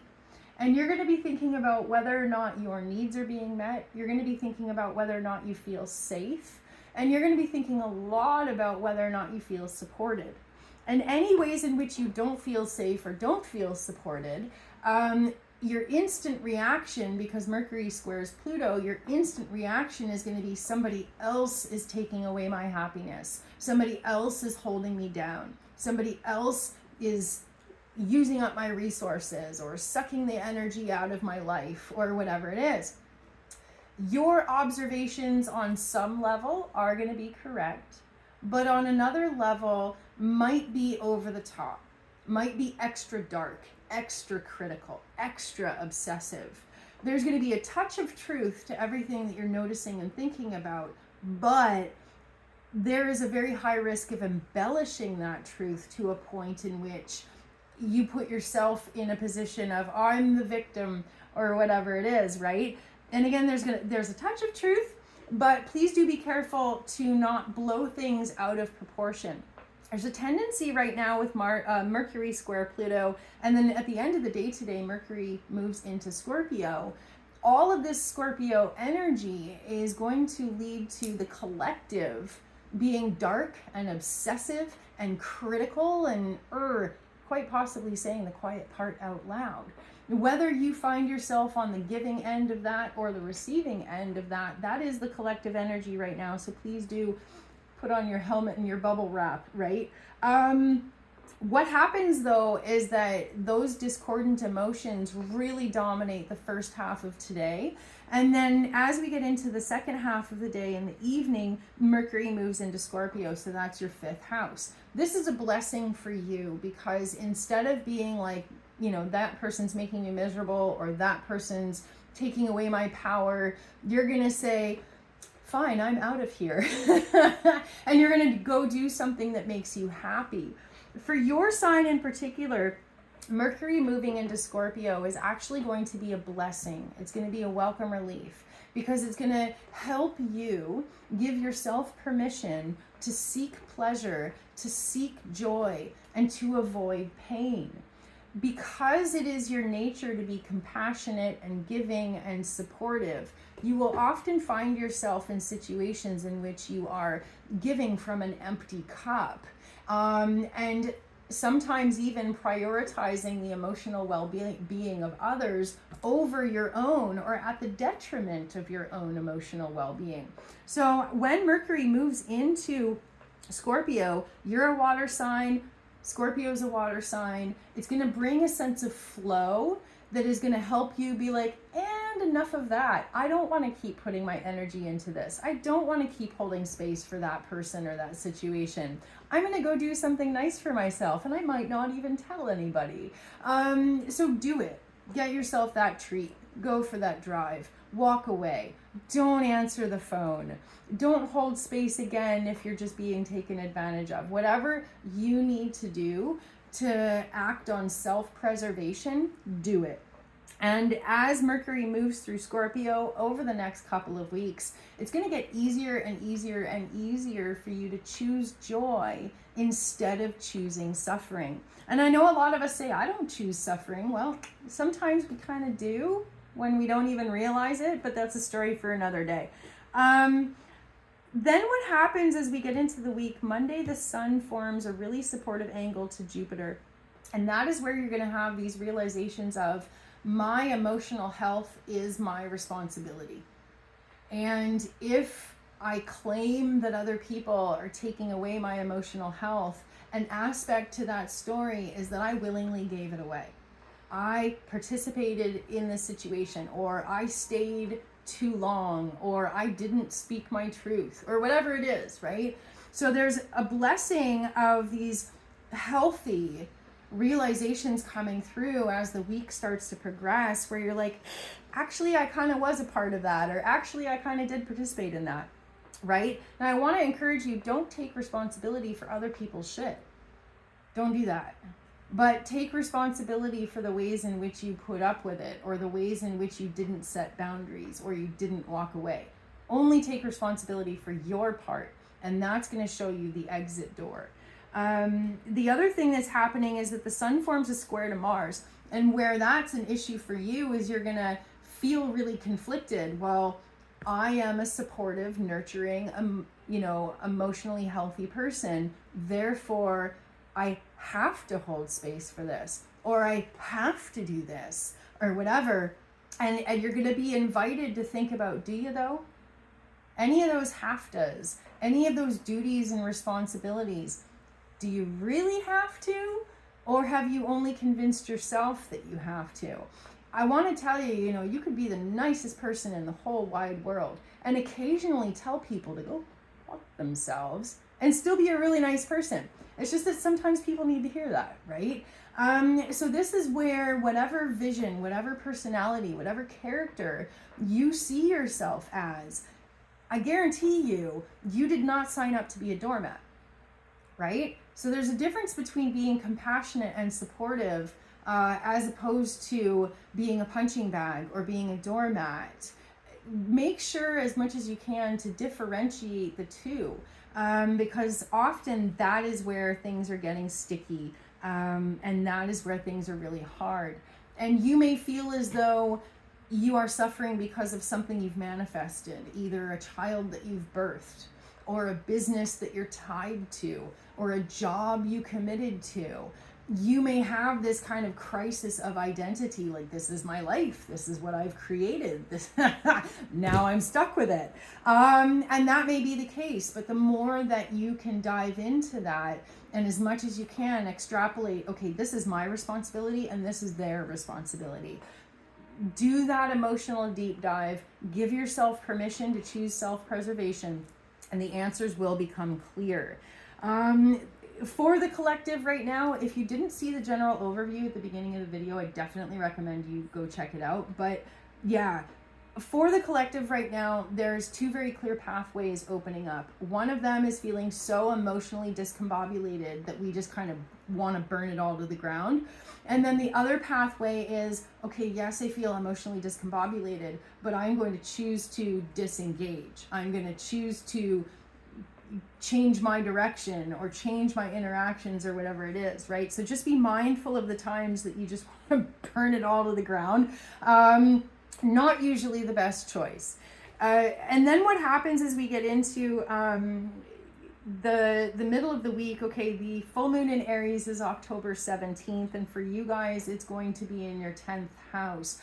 It signifies a time of recognizing, I am done with this pathway. I'm done with this legacy. I'm done with this responsibility. I'm done with this character that I've developed for myself. There's going to be something about an aspect of yourself or your life that you've created that you have a moment of being like, I don't want to do this anymore. And so again, that's where we have to be really careful to take that evidence, take that realization, and implement it in a way that doesn't necessarily burn everything to the ground. There's a lot of valid stuff coming through, but there's also an emotional desire to bulldoze that which is in your way. So we have to just be really, really careful to find a happy medium. Yeah.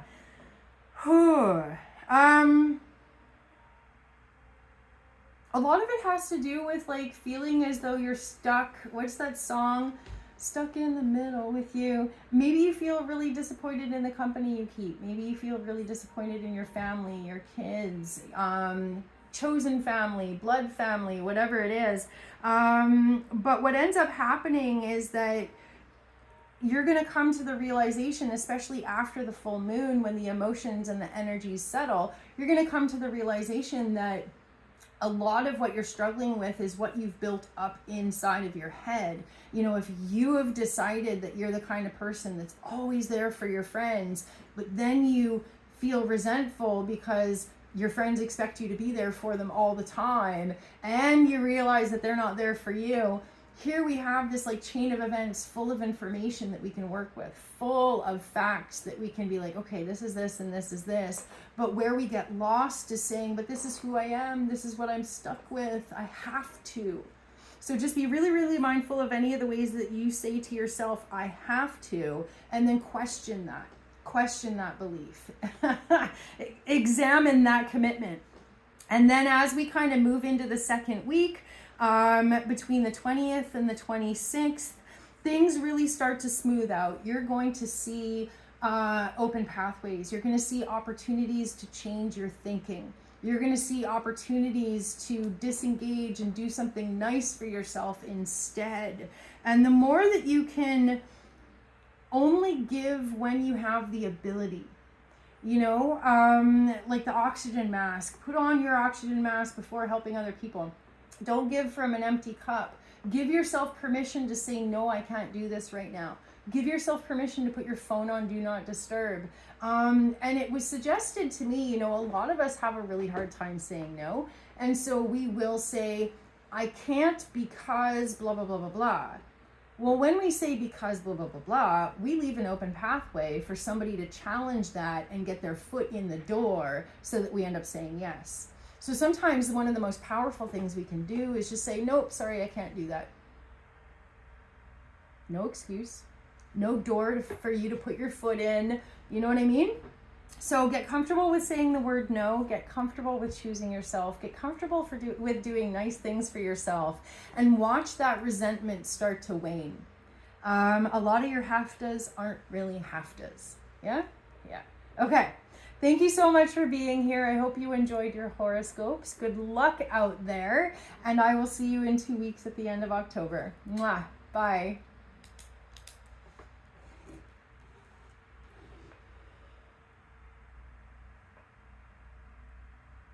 Leo Sun and Leo Rising, welcome to your horoscopes.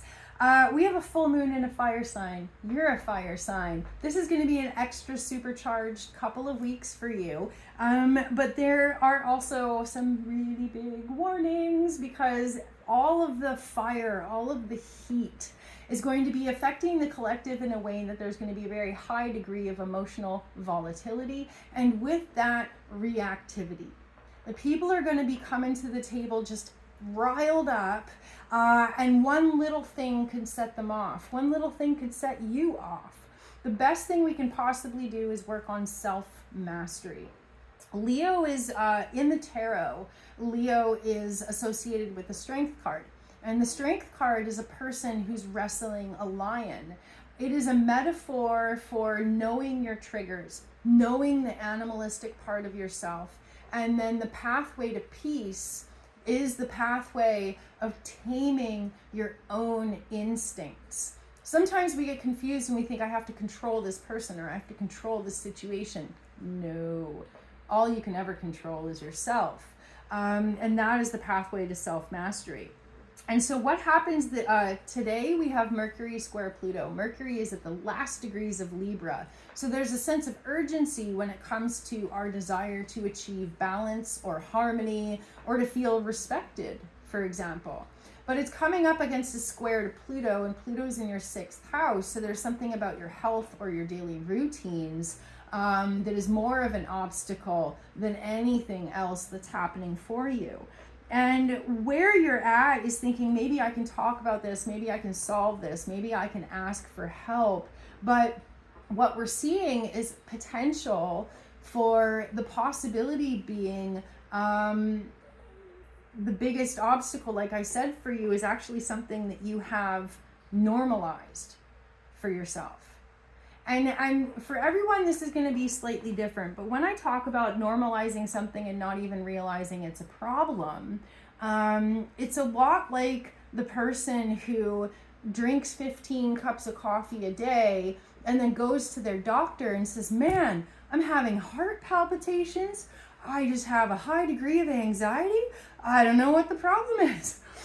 And then the doctor's like, well, do you ingest a lot of caffeine? Only like 12 cups of coffee. And then the doctor would be like, well, that's your problem, dude. No, I need the coffee to focus.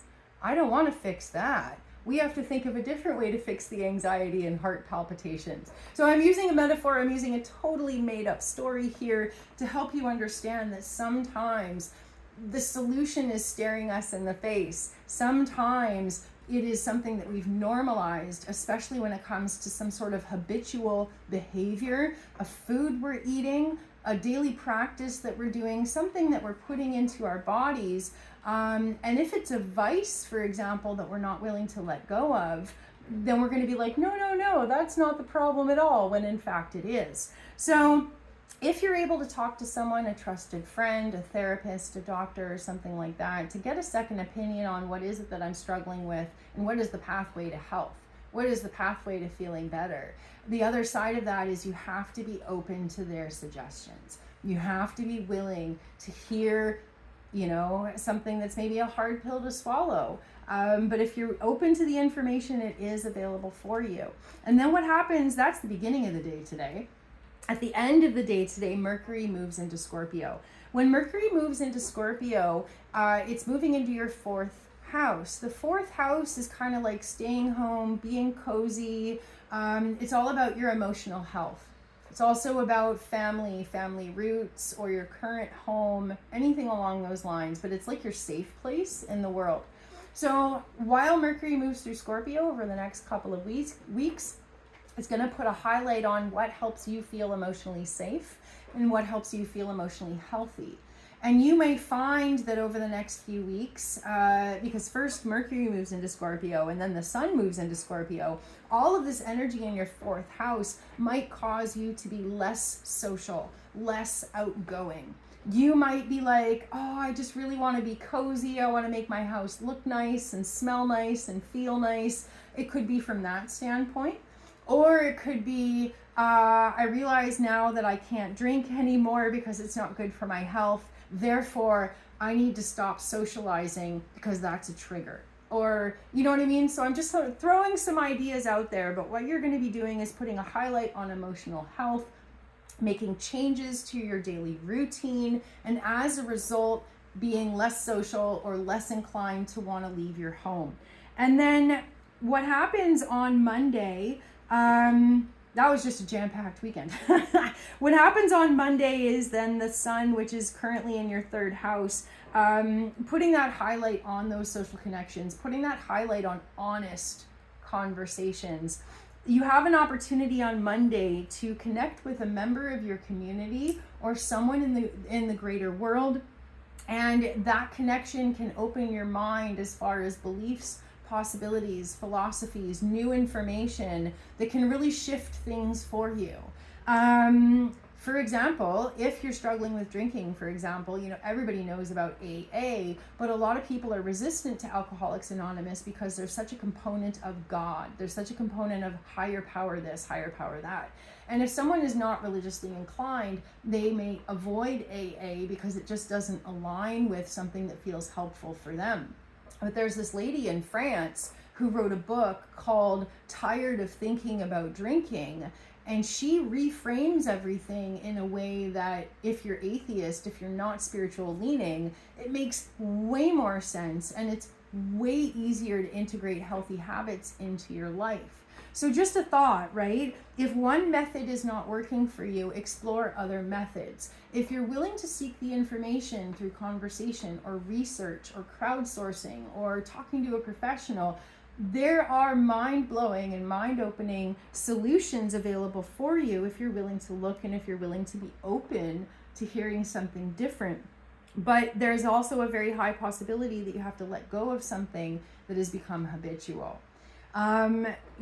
Okay, so moving into October 14th and 15th, you are going to have a desire to live a better life.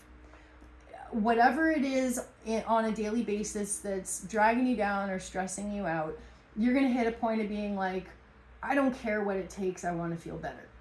I don't care what it takes, I want change. I don't want to just survive, I want to thrive, right? And that desire, that shift in mentality, that shift in priorities within yourself helps facilitate those connections that provide information and open doors and new solutions.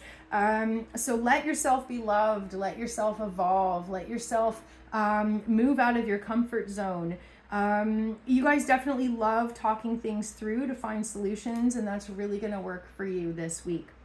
And then you're going to realize that there are new practices, new mentalities, new things that you can integrate into your life that's going to make a huge difference.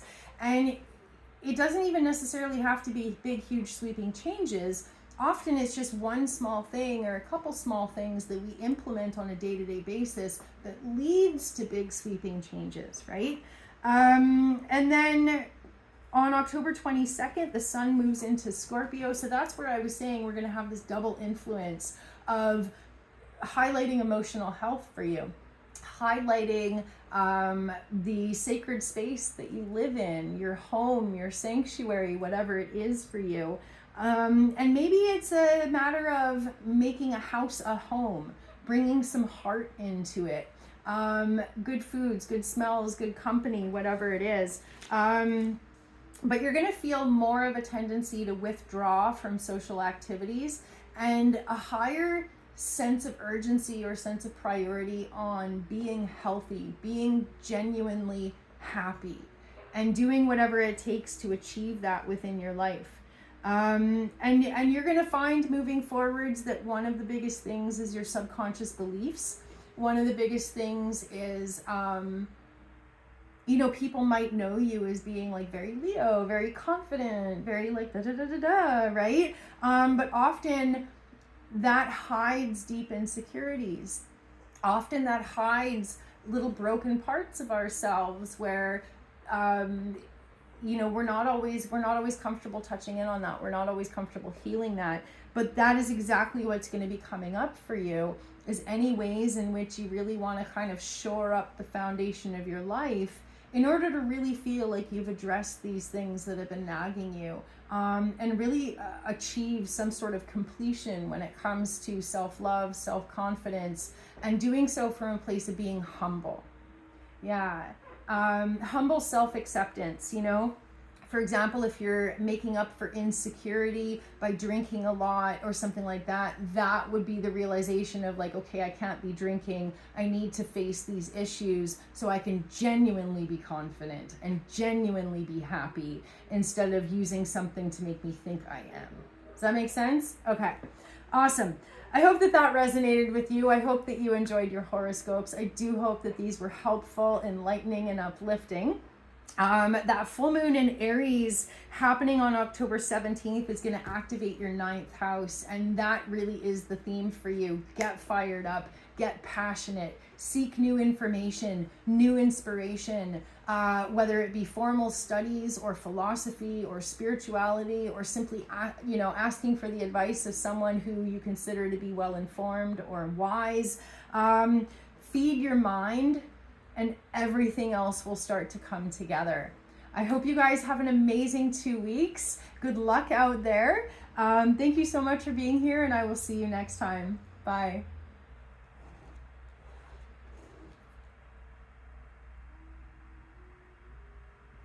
Virgo Sun and Virgo Rising, welcome to your horoscopes.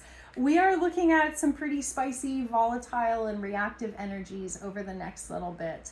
And with all these planets moving through, let's see, your second and third houses, it's more on a personal level for you, that you are going to be noticing where and when your sense of abundance either supports your mental health or challenges it. You're going to be thinking about where and when your concept of feeling supported or welcomed or loved either supports your mental health or challenges it. You are going to be looking at your environment. You're going to be looking at your everyday life and really making some serious assessments. But the risk during this time is obsession and critical thinking. Not the kind of critical thinking where you're like, oh, I wonder if this is fact or fiction, but the kind of critical thinking where you're like, nothing's right, everything sucks. Does that make sense? Okay. So today we have Mercury square Pluto. Now Mercury is your planetary ruler, and it is at the final degrees of Libra, bringing a sense of urgency to our thoughts and our communications when it comes to our desire to achieve balance and harmony in our lives. And with Mercury forming a square to Pluto today, Pluto's in your 5th house, Mercury's in your 2nd house, you may be looking at any lack of happiness or joy in your life and questioning whether or not you will ever have it. You might be like, life sucks, I just have to suck it up, I just have to get used to it, I'm not a kid again, or I'm not a kid anymore, or whatever kind of like what we want to see as a pep talk where you're like, that's okay, sometimes there's hard days, but we'll get through this. The risk is every day is hard, not a pep talk, more of a beating yourself up. Every day is hard, I suck, life sucks, whatever it is.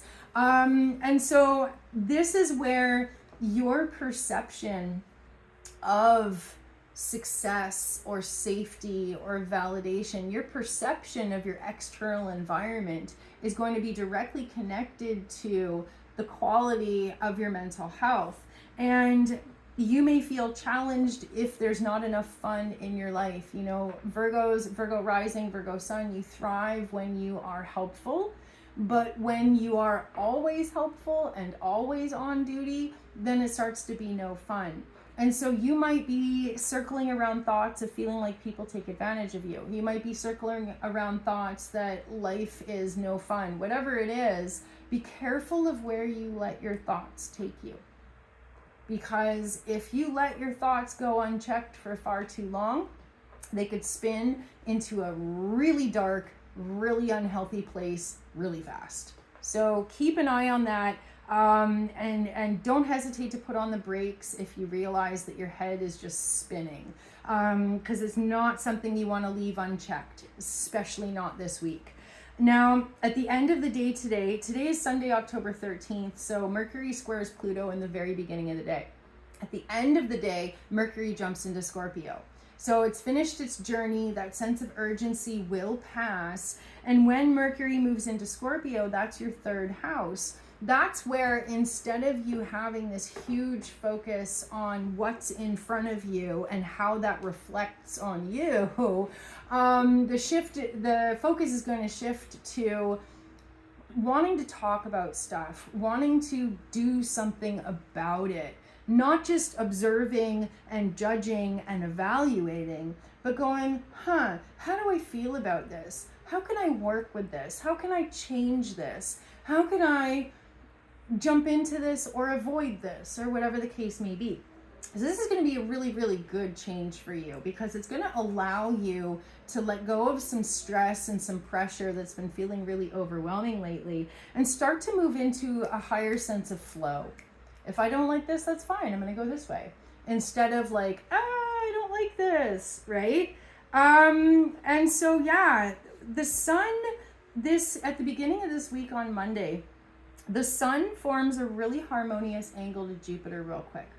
And the sun is at the end of Libra, Jupiter is at the end of Gemini, and together there's like, okay, wait a minute, actually, if I don't like this, I can change it. You know, so many times we feel stuck, but this is where it's like, if I don't like it, I can change it. And if I'm not changing it, I'm choosing it.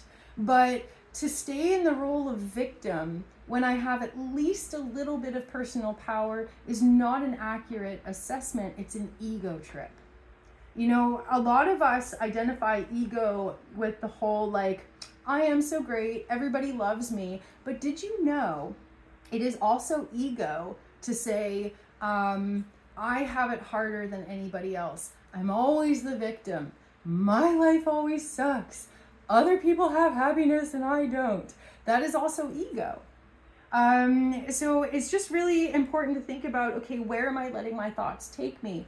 Am I letting my thoughts ground me in a place of nothing can change, it's always going to be like this? Or am I letting my thoughts transport me to a realm of possibilities in which I can change my choices and therefore change my reality? I believe it was Louise Hay who said, change your mind, change your life. And that really is the biggest message this week. The other thing that happens is that, you know, the sun forms a square to Mars, so you may feel as though your possibilities are limited. But when we're in a really kind of place, we're not seeing things clearly.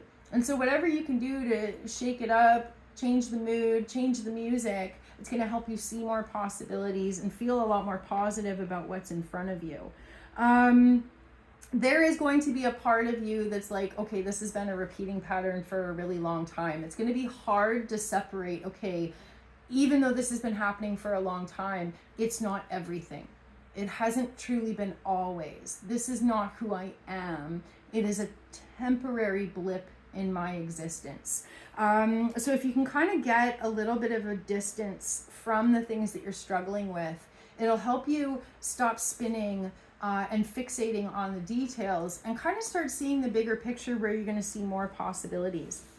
And then Venus forms an opposition to Uranus on October 14th and a trine to Neptune. So what that means is if you talk it out, you will find possibilities and options. If you ask for help, you will find help.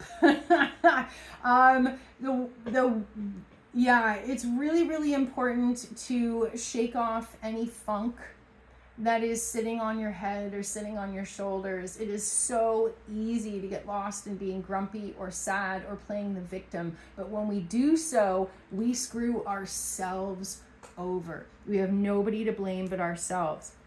And then October 17th, Venus moves into Sagittarius and we have a full moon in Aries. So all of a sudden we have this like fire energy. People are going to be spicy. People are going to be volatile and reactive. But it's also an awesome opportunity to get passionate, get creative, make some changes, jump timelines, you know, like really make some beautiful shifts in our lives.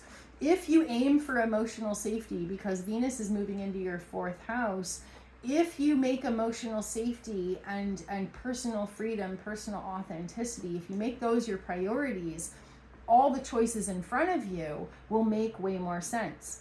Sometimes we overcomplicate things, but if we have a common goal or a common value that we're able to hold as the deciding factor in all of these situations, you can look at anything, a job, a relationship, whatever, and go, is this emotionally safe? Yes or no? No sense in overcomplicating things. No sense in attaching a story or justifying somebody else's behavior or my choices. Either it feels emotionally safe or it doesn't. Boom. And if you can kind of have that be your litmus test moving forwards, that will help you make sense of things that have felt complicated up until this point. And the full moon in Aries is in your 8th house. So that's a really awesome opportunity for you to really close the door on a karmic chapter that might have started about a year and a half ago. You might also find commonalities between whatever you're like clicking into place now, and something that was happening for you 18 years ago or 9 years ago. And that's because of the eclipse cycles. Because this full moon on October 17th, it's not an eclipse, but it's activating a place where the eclipses have been for the last couple of years. And because it's in your 8th house of karmic patterns, this is an amazing opportunity to have that light bulb moment where you like have that life-changing realization and you're like, oh my God, never again. I'm not playing that game. I'm not letting myself get confused. I'm not going to justify this. I'm not going to overcomplicate this. Either it brings me emotional safety or it does not. Done. Right? So there's an opportunity for you to really have that peak understanding, have that click of realization, and close a massive karmic chapter in your life, allowing you to move freely into a new chapter in which your beliefs, your practices, and your daily life are all aligning with your value system. And this is where it's really important to have a very strong authentic self-understanding, so that if you deal with really difficult, really challenging people, it's not going to make you question your reality. It's not going to make you question your self-worth, because you're like, I already know who I am. I have a solid baseline of mental health or emotional health. The more that you're sure about who you are, the less other people are going to confuse you and distract you. And so really kind of aligning with authenticity, aligning with honor and dignity and respect and emotional safety, that's your new chapter moving forwards. There's some beautiful flow if you're willing to change your choices. There's beautiful flow if you're willing to be honest with yourself about whether or not your relationships are healthy or not. And there's a beautiful opportunity if you're willing to step outside of your comfort zone and potentially meet new people. You're going to find new healthy connections to keep you going. So yeah. And then the sun moves into Scorpio October 22nd. Really, this Scorpio party activating your 3rd house, more social connections, more business connections. If you're self-employed, it would point to your business thriving, more clients, more gigs, more work. But it's also an opportunity for you to share your passion through communication, networking, social media, advertising, any of those things. Get the word out, step outside of your comfort zone, switch things up, because there's some really beautiful flow coming through for you over the next little bit. And yeah, don't overcomplicate things. Trust your gut. Either it feels good or it doesn't. End of story, right? Okay, awesome.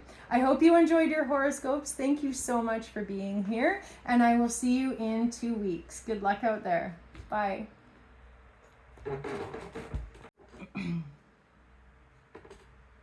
Libra Sun and Libra Rising, welcome to your horoscopes. We are wrapping up Libra season, and you may have felt as though there was just an enormous amount of pressure or attention on you while the sun was moving through your sign. But have no fear, it's wrapping up and we're about to move into Scorpio season. Now, today's energy is really interesting, little convoluted, little complex, because Mercury, the messenger, is forming a square to Pluto.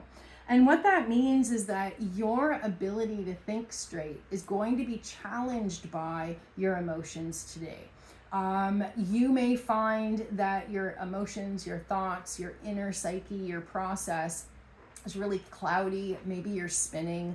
Maybe you're going to a dark place. Maybe you're obsessing. And basically, if you're able to figure out what triggered you and kind of go back to the beginning of those thought patterns, you will unlock a really crucial key to your mental health, how to be healthier, how to not get sucked into spinning thoughts, right? How to disengage from anything that is really triggering you or bringing you down. Often it's just one trigger, one thing, one situation, one person that leads to hours or weeks or months or years of suffering afterwards. And that suffering largely happens in here without anybody else knowing. We have to leash the mind, because the mind will run off. It'll be like a train running off the tracks if we don't control it. And so that's going to be kind of the biggest thing for you. If your emotions are turbulent, if you're feeling all kinds of dark, yucky thoughts and feelings right now, please don't take yourself too seriously. If you need to, call a crisis line, call a friend, call a therapist, go for a walk, shake things off. Because there's a very high risk of spinning in a not fun, not healthy place right now. And at the end of the day, all of a sudden that pressure, that intensity, that darkness, that stress, boom, it fades just out of nowhere. So don't make any major decisions from a really yucky place. Just wait, because this too shall pass. And sure enough, at the end of the day, the Mercury moves into Scorpio. When Mercury moves into Scorpio, it's going to activate your second house of resources, values, but also evidence. And here's where the risk is if you can recognize, okay, my headspace, it just got into a crappy place, and whew, I'm going to shake it off and think about something else now. You have empowered yourself to realign with your values. But if you don't leash your mind, that dark spinning thought is going to continue, and you're going to start looking for evidence to either support or challenge the concept of being a worthy individual. You may start to look at your environment, your interactions, your relationship with success, and go, okay, all of these things are proving I am a worthwhile individual, or all of these things are telling me I suck, I'm not worthy, whatever it is. Be really careful when it comes to your concept of evidence or proof in regards to your success or worthiness as an individual. Mercury moving through Scorpio over the next couple of weeks can trigger some really intense thoughts and feelings. And so every single one of us is going to have to be really, really mindful about leashing the mind and not letting these things get out of control. The shadow will always exist. We cannot get rid of it, but we can choose to ignore it. We can choose not to feed it or fuel those flames. But we have to see that mental process as a choice. That is the beginning of empowering ourselves, right? So if your mental health is something that you constantly struggle with, this is going to be a great opportunity, especially starting Monday, for you to explore avenues, options, opportunities to support your mental health in new ways. The sun forms a really supportive angle to Jupiter. So you may decide, I don't want to do this anymore. Like, I don't want to feel miserable anymore, or I need something new. I need something fresh when it comes to your headspace. And so there's this beautiful opportunity opening up, especially Monday, to learn a new philosophy, study a new skill, maybe even just go for a car ride or an adventure and change the scenery, change the environment, because that in itself can really change your mental health. If you are willing to step outside of your routine, if you're willing to try something new, it is going to be so much easier for you to shake off any bad moods that come and go over the next couple of weeks. The ways in which you sabotage yourself are the ways in which you stubbornly hold on to negative emotions or negative thoughts, and in doing so, allow them to perpetuate. Don't feed into the negativity, because it's like that movie, The Gremlins. If you feed the gremlins, they just get stronger and they'll never leave. Same for the gremlins inside of your head. Do not feed them or they will never leave. You have to have that separation and see it as a choice. And if it's really hard to see it as a choice, that's where it's really important to find a therapist, find a trusted friend, and expand our understanding of how to empower ourselves to be mentally healthy. Also, please don't feel bad for feeling bad. Don't beat yourself up for feeling like garbage. It's not going to help. Love yourself into healing. And then as the week starts to progress, October 14th, 15th, we have opportunities coming through to shift our patterns, shift our choices, change our environment, whatever it is, to achieve different results. You know, if we keep doing the same thing every single day, we're going to feel the same feelings. We're going to have the same things come up every single day. If we want our lives to change, we have to change our choices, and we have to change what's happening inside of our head space. And then October 17th, we have a full moon in Aries. Now, Aries is the opposite sign as you. And this full moon is going to make it, because it's activating your 7th house, you're going to be like, what the heck is up with other people? You're going to feel like other people are really emotional. Other people are really volatile. Other people are just acting crazy right now. And so that's, for you guys in particular, is going to feel like you're good, but other people, whoa. You may feel as though you want to limit your interactions. You want to limit social engagement, something like that. You want to avoid difficult people or challenging situations on or around the full moon. And then as soon as we get past the full moon, all of that intensity that had been building for that week, it just goes. So there's going to be a huge kind of drop off afterwards, in which we have an opportunity to see ourselves more clearly, sort out those emotions and those thoughts, implement healthy habits on a day-to-day basis, and be willing to face any of those turbulent emotions as they come up, instead of stuffing them and saving them for later, and then later it always feels like too much, right? If we just deal with stuff when it comes up, it's a lot easier. It's kind of like house cleaning on a day-to-day basis. It's easier if you just do little bits every day, right? So just be mindful what it is that you put on the back burner. What is it in your life that feels overwhelming? And are you avoiding stuff to the point that it makes it too hard to face later on? Does that make sense? Everybody's going to have a slightly different experience, but basically it does come down to the ways in which you talk to yourself, the ways in which you take other people's opinions way too seriously, and the ways in which you are stuck in your ways, and therefore not embracing change, not embracing new opportunities. Yeah, and then the sun moves into Scorpio. We've got a huge vibe shift. Again, that's going to be in your 2nd house of values. And so as much as you can, try not to overcomplicate things. Just keep coming back to, okay, what makes me feel healthy? What makes me feel safe? What makes me feel loved?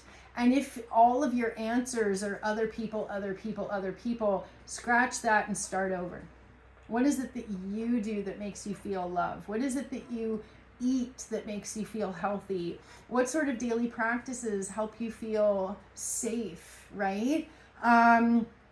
If the answers have to do with other people all the time, you have just handed over your power, and you're like, well, I can't be healthy because other people blah, blah, blah. Or I can't be happy because other people blah, blah, blah, blah, blah. You've just disempowered yourself. It's a cop-out. And that's why you have to rephrase it and be like, okay, what can I do so that I'm not handing over my sanity or handing over my self-worth to other people? Does that make sense? Yeah. Okay. I hope it makes sense. I hope it helps. Sometimes we all need a little bit of tough love, but honestly, as long as you're always coming from a place of love, like I love myself, this may suck, but I can get through this, I believe in myself, then the pathway will always eventually become clear. If the pathway is not clear to you, that is where you might have put the power or put the responsibility in somebody else's hand.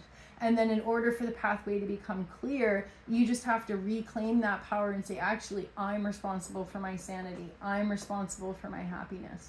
Does that make sense? Okay. I really hope that makes sense. I feel like I'm probably babbling at this point.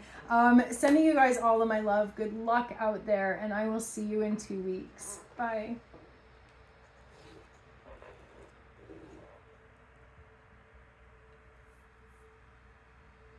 Scorpio Sun and Scorpio Rising, welcome to your horoscopes. We are coming up on Scorpio season, and you might start to notice that you're starting to feel like energetically supercharged. Maybe you're feeling more inspired, more fired up, but we have a bit of a volatile and difficult influence for the first week here. These horoscopes cover October 13th to October 26th. It is a 2-week period. And the first week here, from October 13th to the 20th, it's going to be emotionally volatile. People are going to be spicy. People are going to be reactive. And it peaks with a full moon in Aries. And then after the full moon, everything starts to chill out and we move into Scorpio season. So that is, yeah, there's a lot going on. But basically with Mercury being in your 12th house, it's finishing up its journey through a house that is associated with your dreams, your subconscious, but also like skeletons in the closet. And you may be really wanting to do a deep dive into your own psyche, into your connections, into your life, really wanting to clean out those corners of your mind and figure out why, if any reason, why do you feel unhappy or unhealthy or something like that. So there's bravery, there's courage. You're like, okay, I want to figure this out, right? But there's a little bit of a challenge that when you're trying to talk to people about it, either people can't meet you at the level you want, or maybe you're not getting the opinions or perspectives that are really helping. Maybe you're realizing that your friends aren't a therapist and you need a therapist, but you can't afford a therapist. There is a desire for you to really kind of work through whatever it is you're going through conversation. You want to feel connected. You want to feel supported. You want to feel understood. And yet, either you feel like there isn't safe space for you to talk about these emotions, or you feel like people don't get you, or there's a sense that you can't talk about what's bothering you for whatever reason. Or maybe you tried and it just flopped. It didn't work. And so the beginning, like right now, today, the first half of the day, you might be thinking about that. Okay, I got to deal with this stuff, but I don't know who to talk to. And then at the end of the day, Mercury moves into Scorpio, your sign. And that's when something shifts. Either you find a new opportunity, a listening ear, maybe you find a free therapist or one that is affordable. When Mercury, the messenger, moves into your sign at the end of the day today, it's like all of a sudden the words come. And not only do the words come, but the opportunity to be heard also comes. Maybe it's about getting brave enough or courageous enough to be like, you know what? I can't be the only person dealing with this. I'm going to gather up the courage to talk about what I'm dealing with. And then that's when you feel understood. People are like, yeah, I deal with that too. Sometimes we make it up in our heads that our emotions are too big and too scary and nobody else gets it and nobody else would understand. But in reality, people get it. People understand. So there is some sort of transition, crossover opportunity there. Don't give up. Don't drown by yourself. Please do talk about what you're dealing with. That's when you're going to find opportunities and solutions and understanding. I'm sorry, I've got allergies. My nose is so itchy right now. Then what happens is that the sun, who's also making its final journey through the last degrees of Libra, forms a really supportive angle to Jupiter in your 8th house. And that is where your desire to heal and transform and learn and grow always helps you overcome any feeling of being stuck. No matter what, at your core, whether you're a Scorpio sun or Scorpio rising, that water sign influence is very strong for you. Scorpio is not only represented by the scorpion, but also the phoenix. You have a desire to learn and grow and transform at a cellular level. And nothing's ever going to change that. So one way or another, you will get through this. And if you're willing to learn new things or implement new routines or talk to somebody new, that freshening things up is going to provide those opportunities for you to learn and grow and heal. So yeah, as we get started in this week, other people are going to feel really overwhelmed by this energy, but there's something about you guys feeling comfortable in this. Maybe it's because you guys have more of a comfort level with shadow work. Maybe it's because you guys have always had really big emotions, so this is just another Tuesday. But you may feel as though people around you in your day-to-day life over the next couple of days, you may feel as though there is something in the air, but you yourself might feel unfazed. And that's good, you know, especially if somebody in your life is like trying to deal with some really big emotions, you're like, oh, I got you. I know what that feels like. And you might even find that an opportunity to hold space for somebody else gives you the opportunity to coach them and then realize, wait a minute, that's what I need to do too. Sometimes advice for you ends up being advice for me. Sometimes being able to teach somebody how to do something helps you understand how to do it better as well. So there's a really cool opportunity here coming through about give and take, sharing joy, holding space for pain in a way that is loving and kind and patient and compassionate.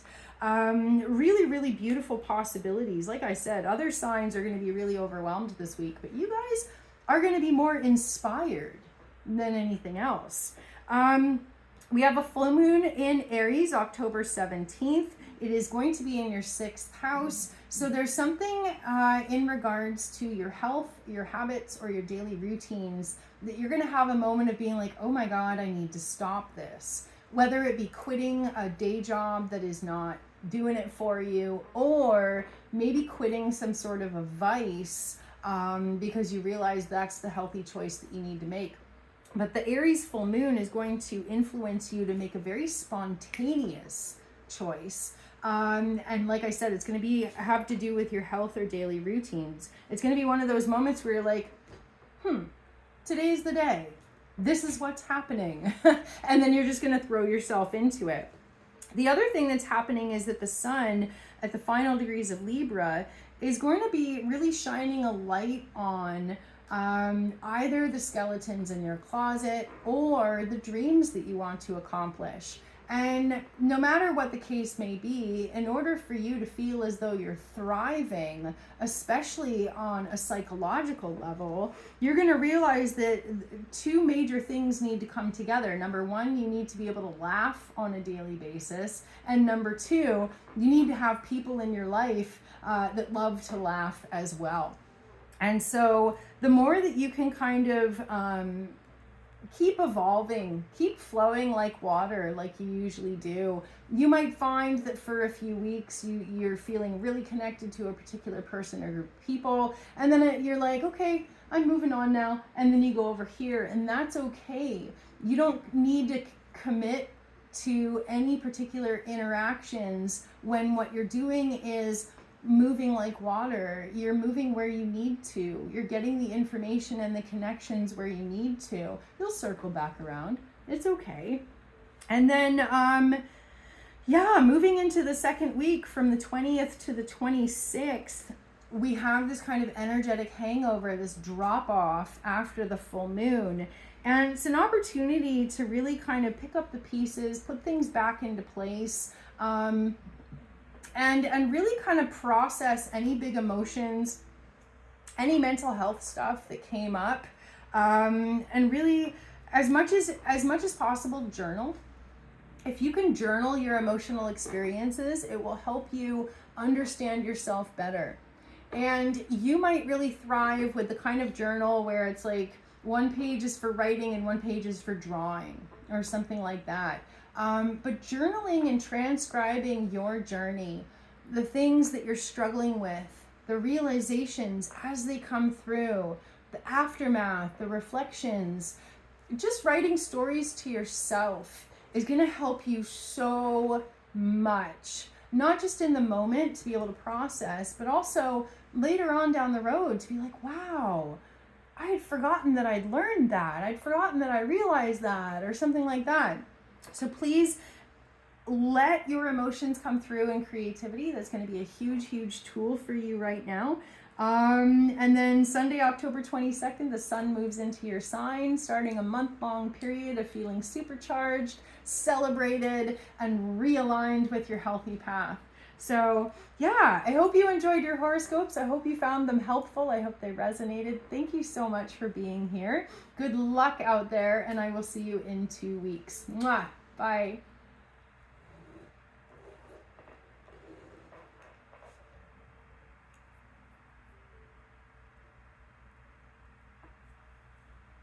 Sagittarius Sun and Sagittarius Rising, welcome to your horoscopes. You guys are a fire sign, and this week we have a full moon in Aries, which is also a fire sign. So to be prepared to feel extra jazzy, extra sparkly, extra inspired and fired up. But the only risk here with all of this fire energy is also being spicy, reactive, volatile. So it's going to be the first week here from October 13th to the 20th. There's a very high likelihood of challenging interactions. And with Mercury moving through your 11th house, your focus these days has just been on living your best life. You want to meet your goals. You want to achieve your dreams. You want to do something meaningful with your life.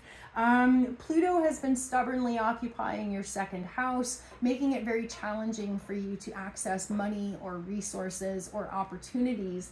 But all of that is really starting to shift. Today, in the beginning of the day, you might have a brief period of being in a funk. And it's really important to be mindful of the ways in which your mind spins or fixates in a dark or obsessive kind of way.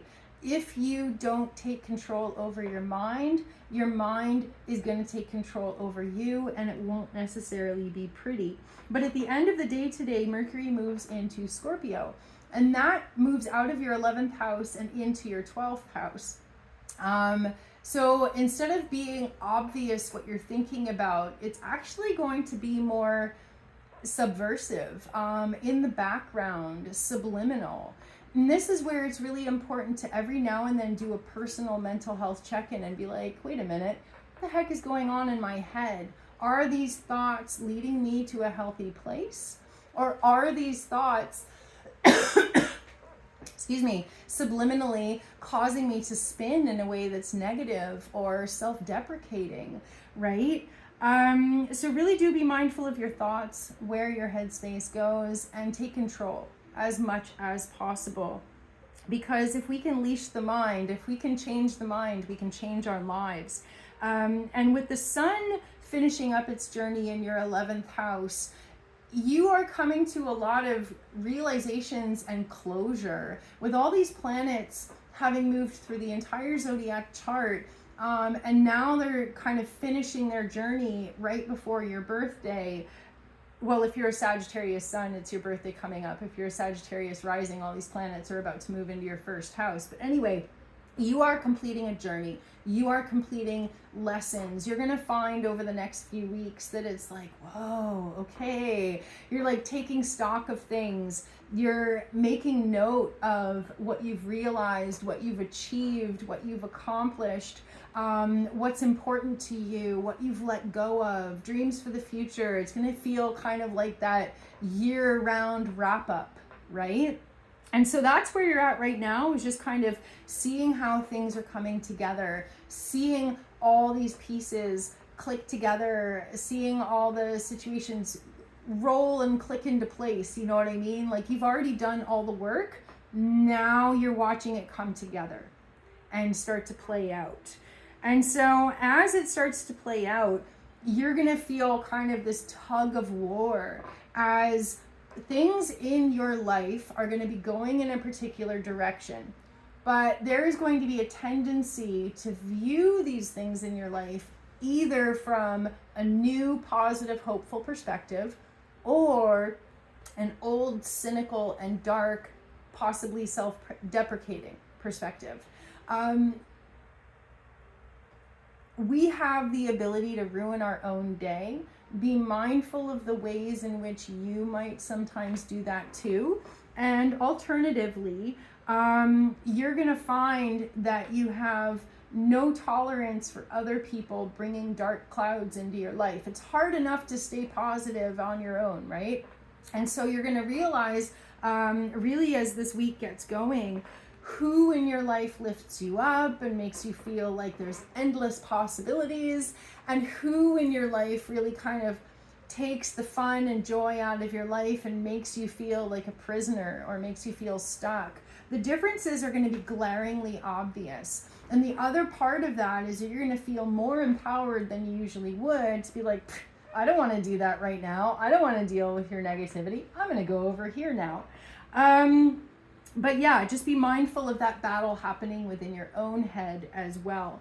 And then as we move into the middle of the month, October 14th and 15th, you're going to be meeting new people. You're going to have an opportunity to change up your daily routines. You're going to have an opportunity to establish some new habits. So if you are just getting something started, a new job, a new position, a new friendship, a new residence, anything you're starting new, it is so important to establish new precedent and new habits or routines. Lock them in the very beginning. Healthy habits, healthy mornings, eating well, sleeping well, being mindful of what's happening in your headspace, right? When something starts, that very beginning period is so vital for really establishing precedent, establishing a routine. And then once it becomes routine, you're good. You don't even have to think about it anymore. But if you don't work to establish a new routine, you are going to subconsciously repeat old habits that haven't worked for you in the past. So just be mindful of that. And then October 17th, we have a full moon in Aries. Like I was saying, that is another fire sign like you. And it's going to be in your 5th house of joy, play, creativity, like living your best life. So it's awesome because a lot of other zodiac signs are really struggling this week, but you guys are going to be like literally living your best lives. The full moon is going to bring celebration. The full moon is going to bring happiness, joy, some sort of huge sigh of relief and feeling really, really good about how things have come together and manifested for you. So really do give yourself a pat on the back. You've made it through a crazy hard time. You've had to fight some really challenging demons within yourself and around you. And there is so very much for you to be proud of. Like I said, you've done the majority of the hard work. Now it's about implementing that into your daily life and really seeing all these pieces of the puzzle come together. So yeah, don't repeat old patterns. Don't sink your own boat. Do things differently this time. And if you can lock it in, it becomes like a permanent new routine, a permanent new way of being. If you don't already, meditation would help a lot. Taking time out of your day to just kind of be mindful, close your eyes, listen to the birds, listen to some good music, or sit in silence. But really disengaging the eyes for a bit, going deep within and cultivating that sense of inner peace, because the idea is remind yourself peace is always in here. No matter what happens out here, I can close my eyes and I can come back to a place of peace and balance and health inside of me.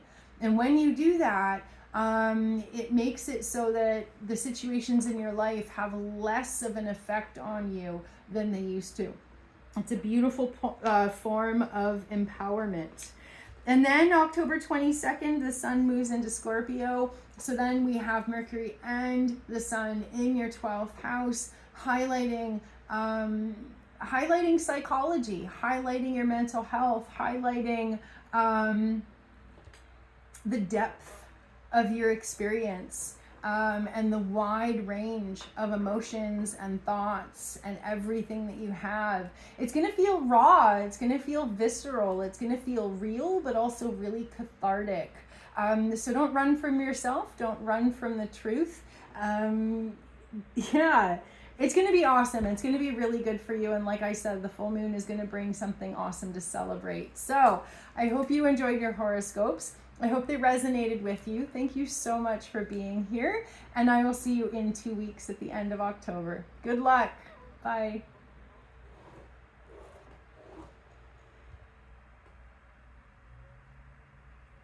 Capricorn Sun and Capricorn Rising, welcome to your horoscopes. We have a lot of really interesting stuff happening here, and one of the big things is that we have had such a highlight on cardinal signs. You are a cardinal sign. Your zodiac sign starts the winter, and as a cardinal sign, you love new beginnings. But the part that you don't like very much is when it's the same shit every single day. That gets really, really boring for you.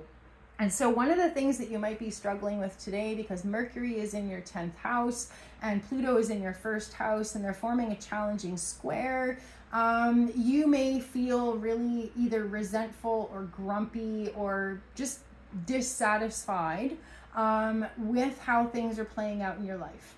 And the reason I mentioned the thing about cardinal signs is because it's going to be really important for you to recognize the difference between being unsatisfied because you're bored versus unsatisfied because something is genuinely wrong. If you think about it and you think about, okay, what is making me feel unsatisfied or what is making me feel unhappy, odds are you're going to realize, oh, it's because things are boring. So don't throw the baby out with the bathwater. Don't like burn bridges and burn your whole world down because you're bored. See what you can do to implement a little bit of spontaneity or a little bit of fun or little changes in your routine without tearing everything down. So yeah, bit of dissatisfaction, grumpy grumps today. But by the end of the day today, Mercury moves into your 11th house. So that's where all of a sudden the vibe shifts and you're like, wait a minute, I don't have to be so fixated on my daily routines. I can let my imagination wander. I could be at work and dreaming about something beautiful. Your reality has felt so stark and in your face that it's been hard for you to activate your imagination for a good month at least. So this is going to be a welcome influence with Mercury moving into your 11th house. You're going to be more inclined to appreciate art. You're going to be more inclined to listen to music. You're going to be more inclined to watch a new documentary or watch that new movie everybody's talking about or whatever it is. And the shift happening is the big difference between sitting still and being grumpy about it versus moving, getting out of your chair, exercising your mind, exercising your body. The difference there, right? So yeah, it's a bit of a challenging weekend when it comes to the propensity for all of us to get really fixated on something that's bothering us. It's really easy to just start spinning on something that's, that we're not stoked about. But if we're willing to see beyond that emotion, that frustration, that discontent, if we're willing to say, okay, what next? What can I do? That's when the solutions and the exit door become really, really clear. So the sun in your 10th house is wrapping up its journey. Just as Mercury is moving from your 10th to 11th, the sun is going to as well. And so what that means is that for the past month, like I said, it's been a highlight on routines and work and duty and responsibility. But the big shift is that not only are you going to be more willing and more inspired to seek inspiration, but more opportunities are going to be coming into your life to have fun, to get out there in the world, to do something different, right? So when those opportunities come knocking at your door, don't sit there all grumpy and refuse the call. Try something new. You know what I mean? So as the week gets started, your emotions are going to compel you to start by making small changes, to start by doing little things, whether it be a treat at the end of your day or driving a different way to work so that you get to see beautiful scenery instead of a multi-lane highway. Little tiny changes are going to be feeling most accessible, most achievable in the beginning of the week. And then October 14th, 15th, that's when you're like, okay, this is not doing it. I need something fun. So whether that be calling up some friends and planning a little spontaneous trip to Vegas or calling in sick and hanging out with your kids and watching a movie instead of going to work and school, you're going to feel really compelled by like Tuesday, Wednesday. Screw those small changes. I want to burn everything to the ground. I want to change my name and change my life, right? Be really, really, really mindful of that tendency. It does not necessarily lead to good choices. But that energy of kind of just wanting to throw everything out or burn everything down, that is the vibe as we approach this full moon. And we have a full moon October 17th in Aries. And Aries is the warrior. Aries has a way of activating this like laser-like focus, as well as our desire to fight for whatever it is that we want. And so you may notice this like tension and volatility at first inside of you, being like, oh, I want to change up my routine. And it's just going to increase and increase and increase until you might be in a little bit of a fighting mood by the time we hit the full moon. The full moon is going to activate your 4th house. There is a higher likelihood of you fighting with family than anybody else. And it is all coming from a place of either feeling like your needs are not getting met, or feeling like you just want to be a kid again and quit all your duty and responsibility. There is a sense of you feeling disempowered or just disgruntled.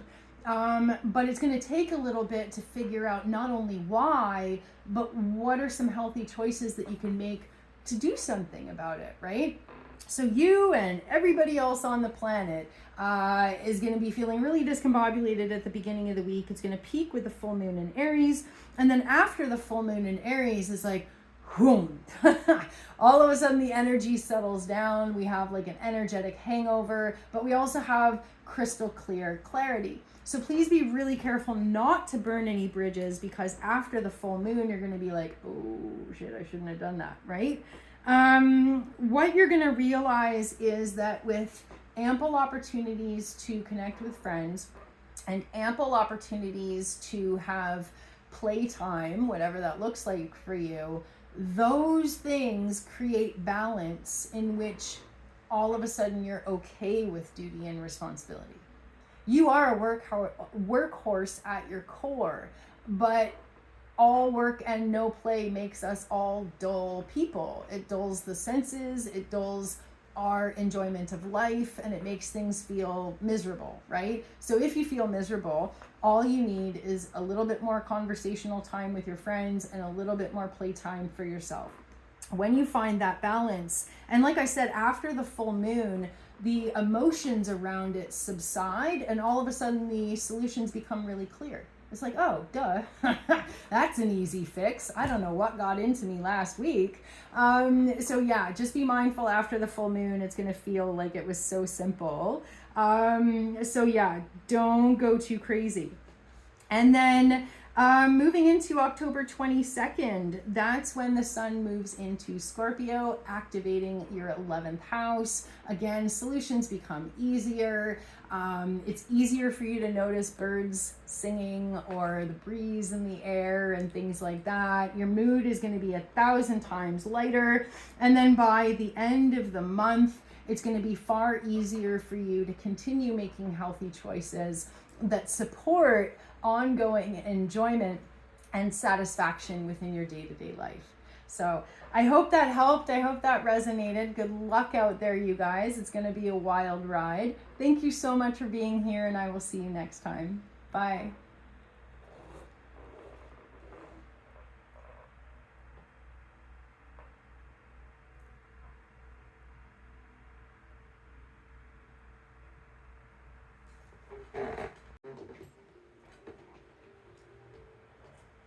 Aquarius Sun and Aquarius Rising, welcome to your horoscopes. We are coming out of a planetary party in Libra. And while all the planets were in Libra, Sun, Mercury, Venus at a time, when they were all in Libra, that's another air sign just like you. And so that would have been a really mutually beneficial influence, because there's a commonality between elements.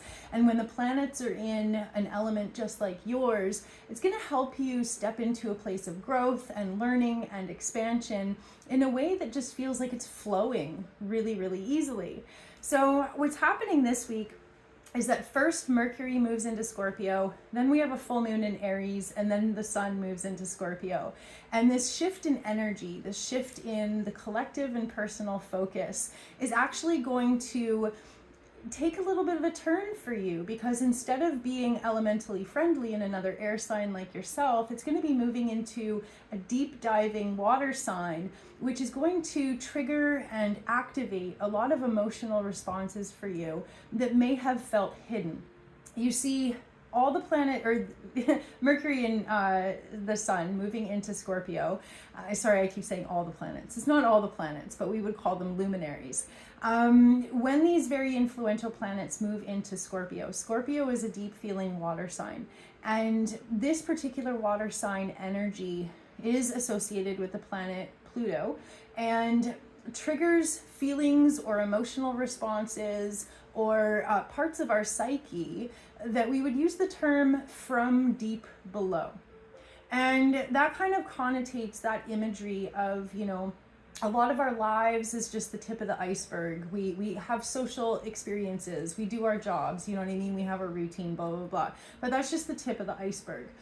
The psyche that you have, who you are at the core, your spiritual and mental and emotional development, all of those things, that's like the bottom half of the iceberg, except like that's like 85% of it, right? So on a surface level, when the sun and Mercury and Venus at time had been in Libra, that was really catalyzing a lot of surface level success and growth and connections and things like that. It felt good, it felt smooth, it felt easy, right? And then with these planets moving into Scorpio, all of a sudden it's going to be like, what are these feelings? What are these emotions? What are these thought processes coming up from deep below? You may feel surprised by your own darkness. You may have waves of depression. You may have anxiety. You may have really strong dreams and things like that. The quality of the connections that you make personally and professionally are going to go deeper than they have over the last month. So for some of you, that may feel enriching and enticing, and for others of you, it may feel overwhelming. It may be outside of your comfort zone. You see, as an Aquarius, either Aquarius sun or Aquarius rising, Aquarius is an air sign represented by the water bearer. And so it's kind of like being like, ooh, emotions, they can stay over there. You are most comfortable when you have distance between your emotions. And this Scorpio influence is going to make it feel as though you don't have separation from your emotions. You might feel overwhelmed, you might feel inundated, you might feel surprised by your emotions. And so I just wanted to give you a heads up, because this is a great point to be able to take these experiences that feel either mildly or exponentially uncomfortable and ask yourself, okay, what about this emotion? What about this experience?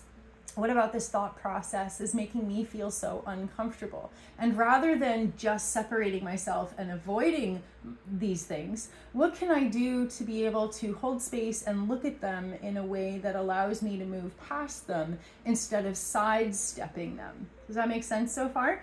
Okay, so the depth of your experience is going to increase exponentially. Do not be afraid. It is an important growth and learning experience for sure. But yeah, it's going to feel like you're outside of your comfort zone for a little bit.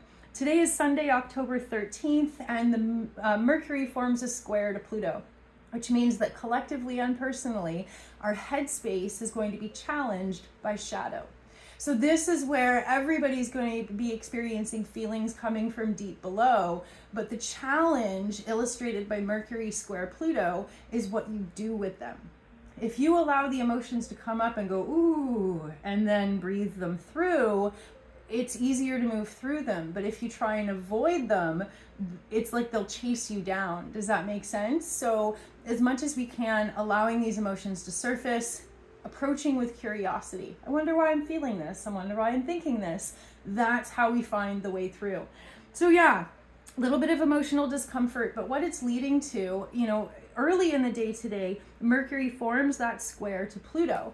Mercury is in your 9th house, illustrating that a lot of what's coming up for you is belief systems. It could be what you've learned to believe as an adult, but it could also be the belief systems taught to you as a child. And then the square with Pluto in your 12th house is illustrating how whatever it is you believe becomes part of your subconscious, and your subconscious perceptions about yourself or the world around you alter and color all of your interactions, because it's not just about what's happening, it's about what you think about what's happening, right? So the brain can either make or break our experience by going, you know, either I'm going to approach this with curiosity and I'm going to learn as much as I can, or I'm going to take this situation or this interaction and I'm going to judge it, I'm going to categorize it, and I'm going to internalize it. So yeah, just be really, really mindful of where your headspace goes with interactions, with events, anything that comes up, and practice noticing what sort of internal beliefs are coming from deep below that either make me feel better about this situation, like maybe you're cheerleading yourself, maybe you're like, oh, that sucked, but it's okay, we'll get through it, or are your core beliefs coming up that are like, I'm a loser, I can't find success, nobody likes me, right? So just be really, really mindful of any shadow narratives that are sinking your boat instead of helping you stay afloat. And then, Mercury at the end of the day today moves into Scorpio. So that really is going to be a huge shift. The first half of the day might be rough, but then the second half of the day, or at least the evening and night, that's when Mercury starts moving through Scorpio. And so basically, it's like the first half of the day is going to bring up some discordant emotions and thoughts, but the question is, what do you do with them afterwards, right? And the question of what you do with them afterwards becomes a multi-week question, because it's going to take a couple weeks for Mercury to move through Scorpio.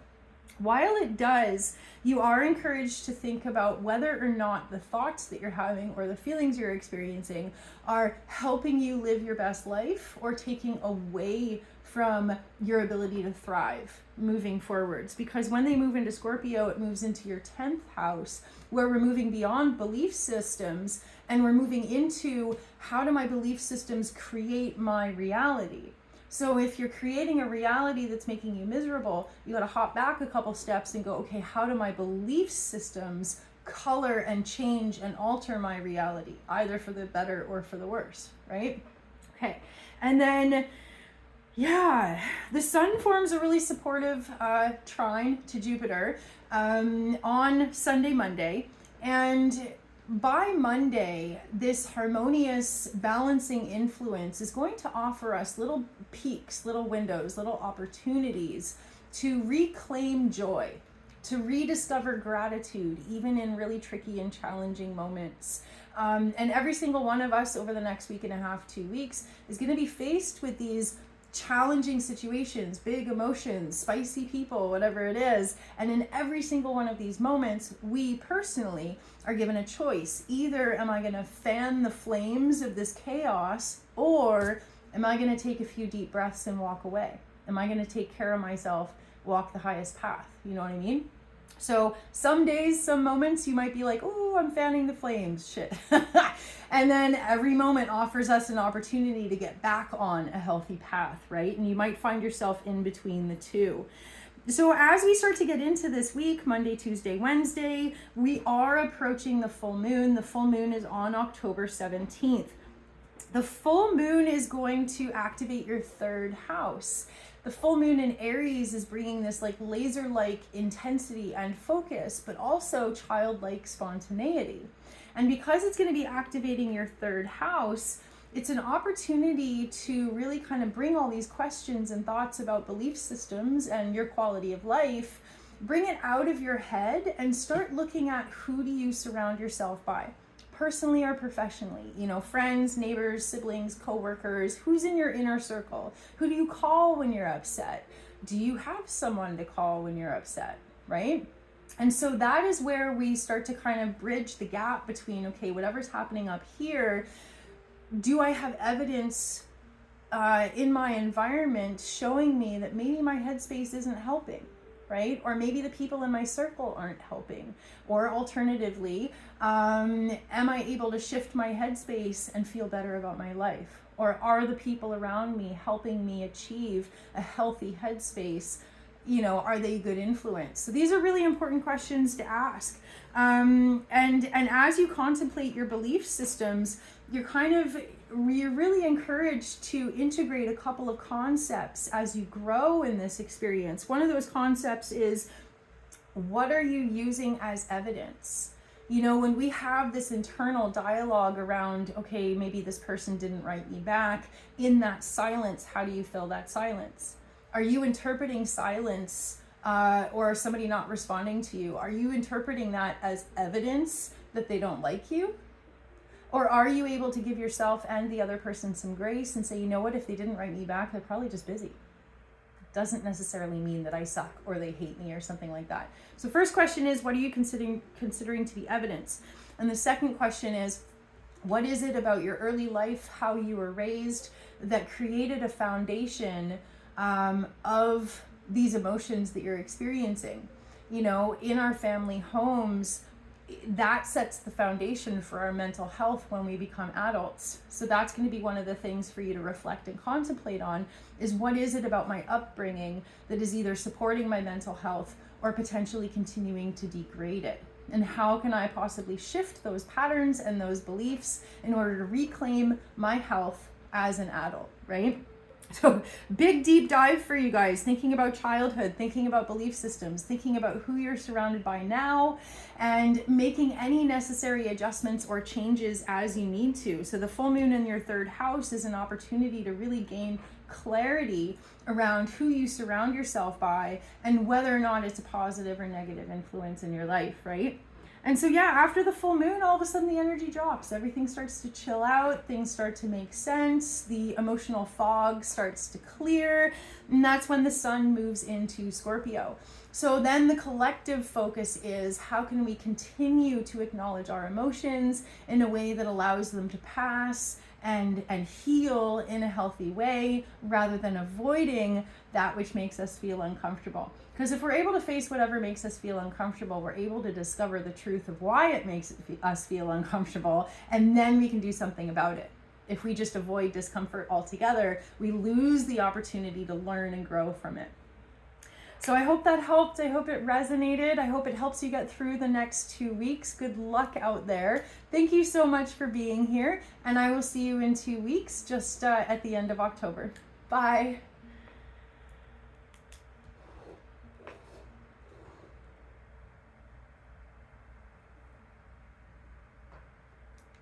Pisces Sun and Pisces Rising, welcome to your horoscopes. We have a lot of really interesting changes coming up. We have had a planetary party in Libra for the last month. And now what's happening is we're starting to make a transition as the planets slowly start to migrate into Scorpio. So the first planet to migrate into Scorpio is going to be Mercury. It happens at the second half of today. And while these planets start to migrate into Scorpio, because you are a water sign, either Pisces Sun or Pisces Rising, the water influence that you have aligns really, really well with the water influence that Scorpio has. So not every zodiac sign is going to deal well during Scorpio season, but you guys should be able to thrive. So there is a little bit of a challenge as we start the day today. Today is Sunday, October 13th, and Mercury, the messenger, who is associated with communication and thinking, forms a really challenging square to Pluto. So that means that something in our headspace, something about our thoughts or our communications is going to circle around themes of shadow work, themes of depression, control, or disempowerment. And so you may be a witness to somebody else's disempowerment. You might be a supportive listening ear while somebody deals with depression or shadow work, or it could be the opposite. You could be the one needing support. You could be the one trying to process a difficult experience. But definitely it's going to be a bit of friction, bit of a challenging influence in the first half of today with Mercury square Pluto. Mercury is in your 8th house. So you are already thinking about deep themes, life, death, rebirth, karma, spirituality, like all these different themes. So if something comes up for you, it does feel as though you are adequately prepared. You're already on that page to deal with something big, to process some sort of a profound realization, if you will. But the challenge with Mercury squaring Pluto, Pluto's in your 11th house, you may feel as though other people aren't willing to be authentic.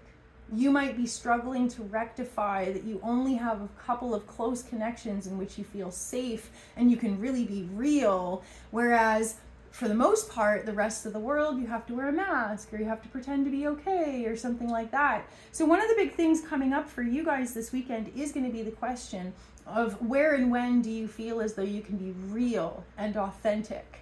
And that real and authentic energy is going to expand, being blissful or being in a place of despair. But the closest connections, the ones in which we feel most safe, are the ones in which we can experience that full spectrum and still be loved and still be accepted, right? So those are going to be the people that you gravitate towards the most, the ones in which you can feel authentic connection. And at the end of the day today, Mercury moves into Scorpio. So it's the first planet to move into Scorpio. And then that's when it activates your 9th house. The 9th house is all about travel, new experiences, expanding your awareness, spiritual development, philosophy, traditional knowledge, getting a degree. So over the next month, as Mercury moves through Scorpio, and the Sun will as well, there's going to be a big highlight for you around wanting to expand your horizons, maybe learning a new skill, perfecting one that you already have, or maybe expanding your physical reach. Maybe you want to travel, meet new people, something like that. So it's going to be really nice. You're going to be coming out of your shell. You're going to be much more inspired to be creative, connect with people and things like that. But you're definitely coming out of a deep period of contemplation. So anyone you want to connect with, it's going to be aligned with all that you've learned and all that you've realized that you really, really, really value and treasure, right? Not just anyone will do. And then Monday has a really beautiful influence to start the week, but it starts to kind of tease apart how every single one of us deals with emotional volatility in a different way. Some people tune out, some people lay blame, some people crumble and fall apart. And any day of the week, we could be any one of those people, right? So you're going to see a lot of colorful energies and interactions around you over the next week. And as you are in a place of transcendence, you're in a place of having just done a really deep dive within your own psyche. That means that when you come across somebody, whether it be a stranger crying on the bus or a friend that needs your support, you're going to be there with no problem, right? And your ability to hold space, your ability to stay present, even in difficult moments or difficult conversations, those are the things that are really going to teach you about your own strength, the power of human nature, and how incredibly special and sacred it is to be able to ride out big emotions with anyone else on this planet, right? Not everybody can do that. That's pretty special and sacred. And so as you experience these emotional connections, opportunities to be compassionate, opportunities to be wise, you're gonna, it's funny, it's this energy of maybe through giving advice to somebody else, you're gonna realize, wait a minute, I need to do that too. Or maybe through cheering somebody else up, you're going to find a way to laugh that you haven't experienced in a little bit, right? So as much as you give, you're also going to receive, and these are going to be really, really nourishing experiences for you. So over the next few days, don't be afraid to reach out. Don't be afraid to answer the phone. Don't be afraid to talk to a stranger at a bus stop. Sometimes these are life-changing conversations, right?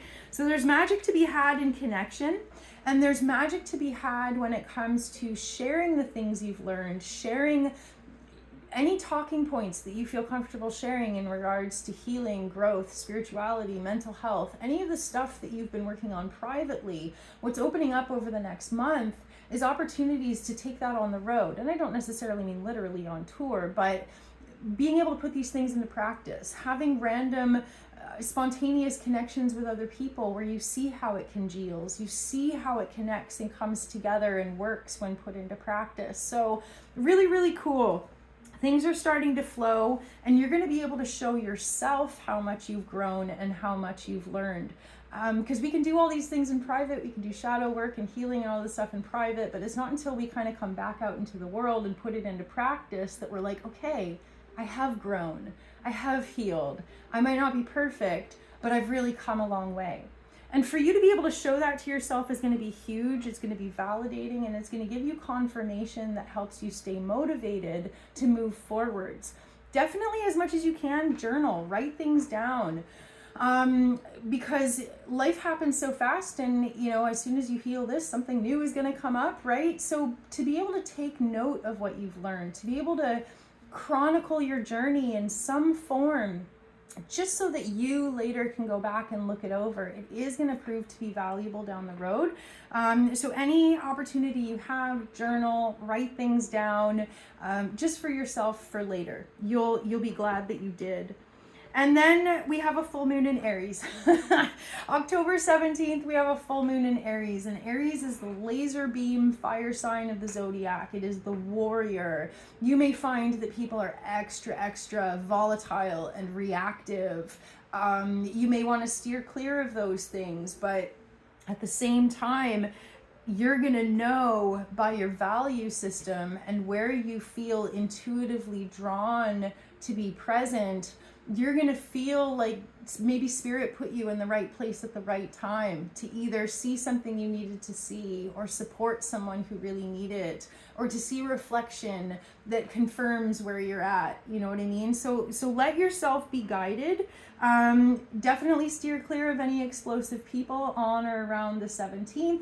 But then after the full moon in Aries, it's like, whew, the energy just comes right down. And so there will be a bit of an energetic hangover after the full moon. And then things start to really smooth out as far as astrological influences. It's going to be a lot easier to put things into practice. There's going to be a grand water trine on October 22nd between Mercury in Scorpio, Saturn in Pisces, and the moon in Cancer. And for you, it's going to be activating your 9th, 1st, and 5th houses. You may have an opportunity to teach someone of the younger generation how to be present with their emotions, or how to be authentic, or how to speak their truth. There's a huge transition here from you working on stuff just for you and into sharing what you've learned with the people around you, either formally or informally.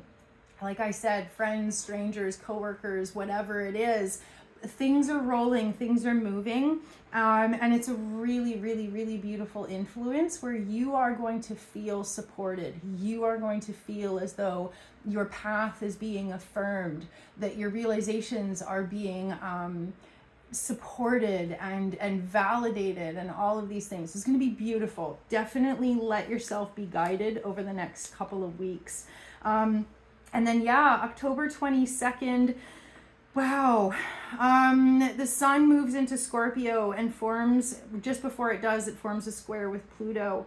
So you may struggle to rectify, some moments you'll be like, oh, humans are such magical, delicate, crazy creatures. I love ya. And then you'll have other moments where you'll be like, I used to be a people person until people ruined it. I don't want to talk to humans ever again. But don't worry. Any of these moments you have of fluctuating between like healed and unhealed, confident and insecure, whatever it is, you don't have to be one person all the time. And part of the human experience is to kind of swing amongst this massive spectrum throughout the day, throughout the week, right? If you feel yourself slipping back into ego or anger or anything like that, it is not a sign you're back to square one. It's a sign that you're a human, and that's okay. Developing any kind of philosophies or personal supports, personal attitudes that allow for flexibility are going to be in your highest, best interests. Don't expect perfection from yourself. Just do the best you can. And every single day, your best is going to be drastically different. So have patience with yourself. Have patience with other people. Don't fan any fires if people are explosive this week. But just like any storm, this too shall pass. And this particular transition is going to bring you a lot of really beautiful confirmations. So keep up the good work. I hope that you enjoyed your horoscopes. I hope that you found these helpful, insightful, and I hope that these help you prepare for the next 2 weeks. It's going to be a little crazy out there. So good luck. Thank you so much for being here, and I will see you at the end of October in 2 weeks. Bye.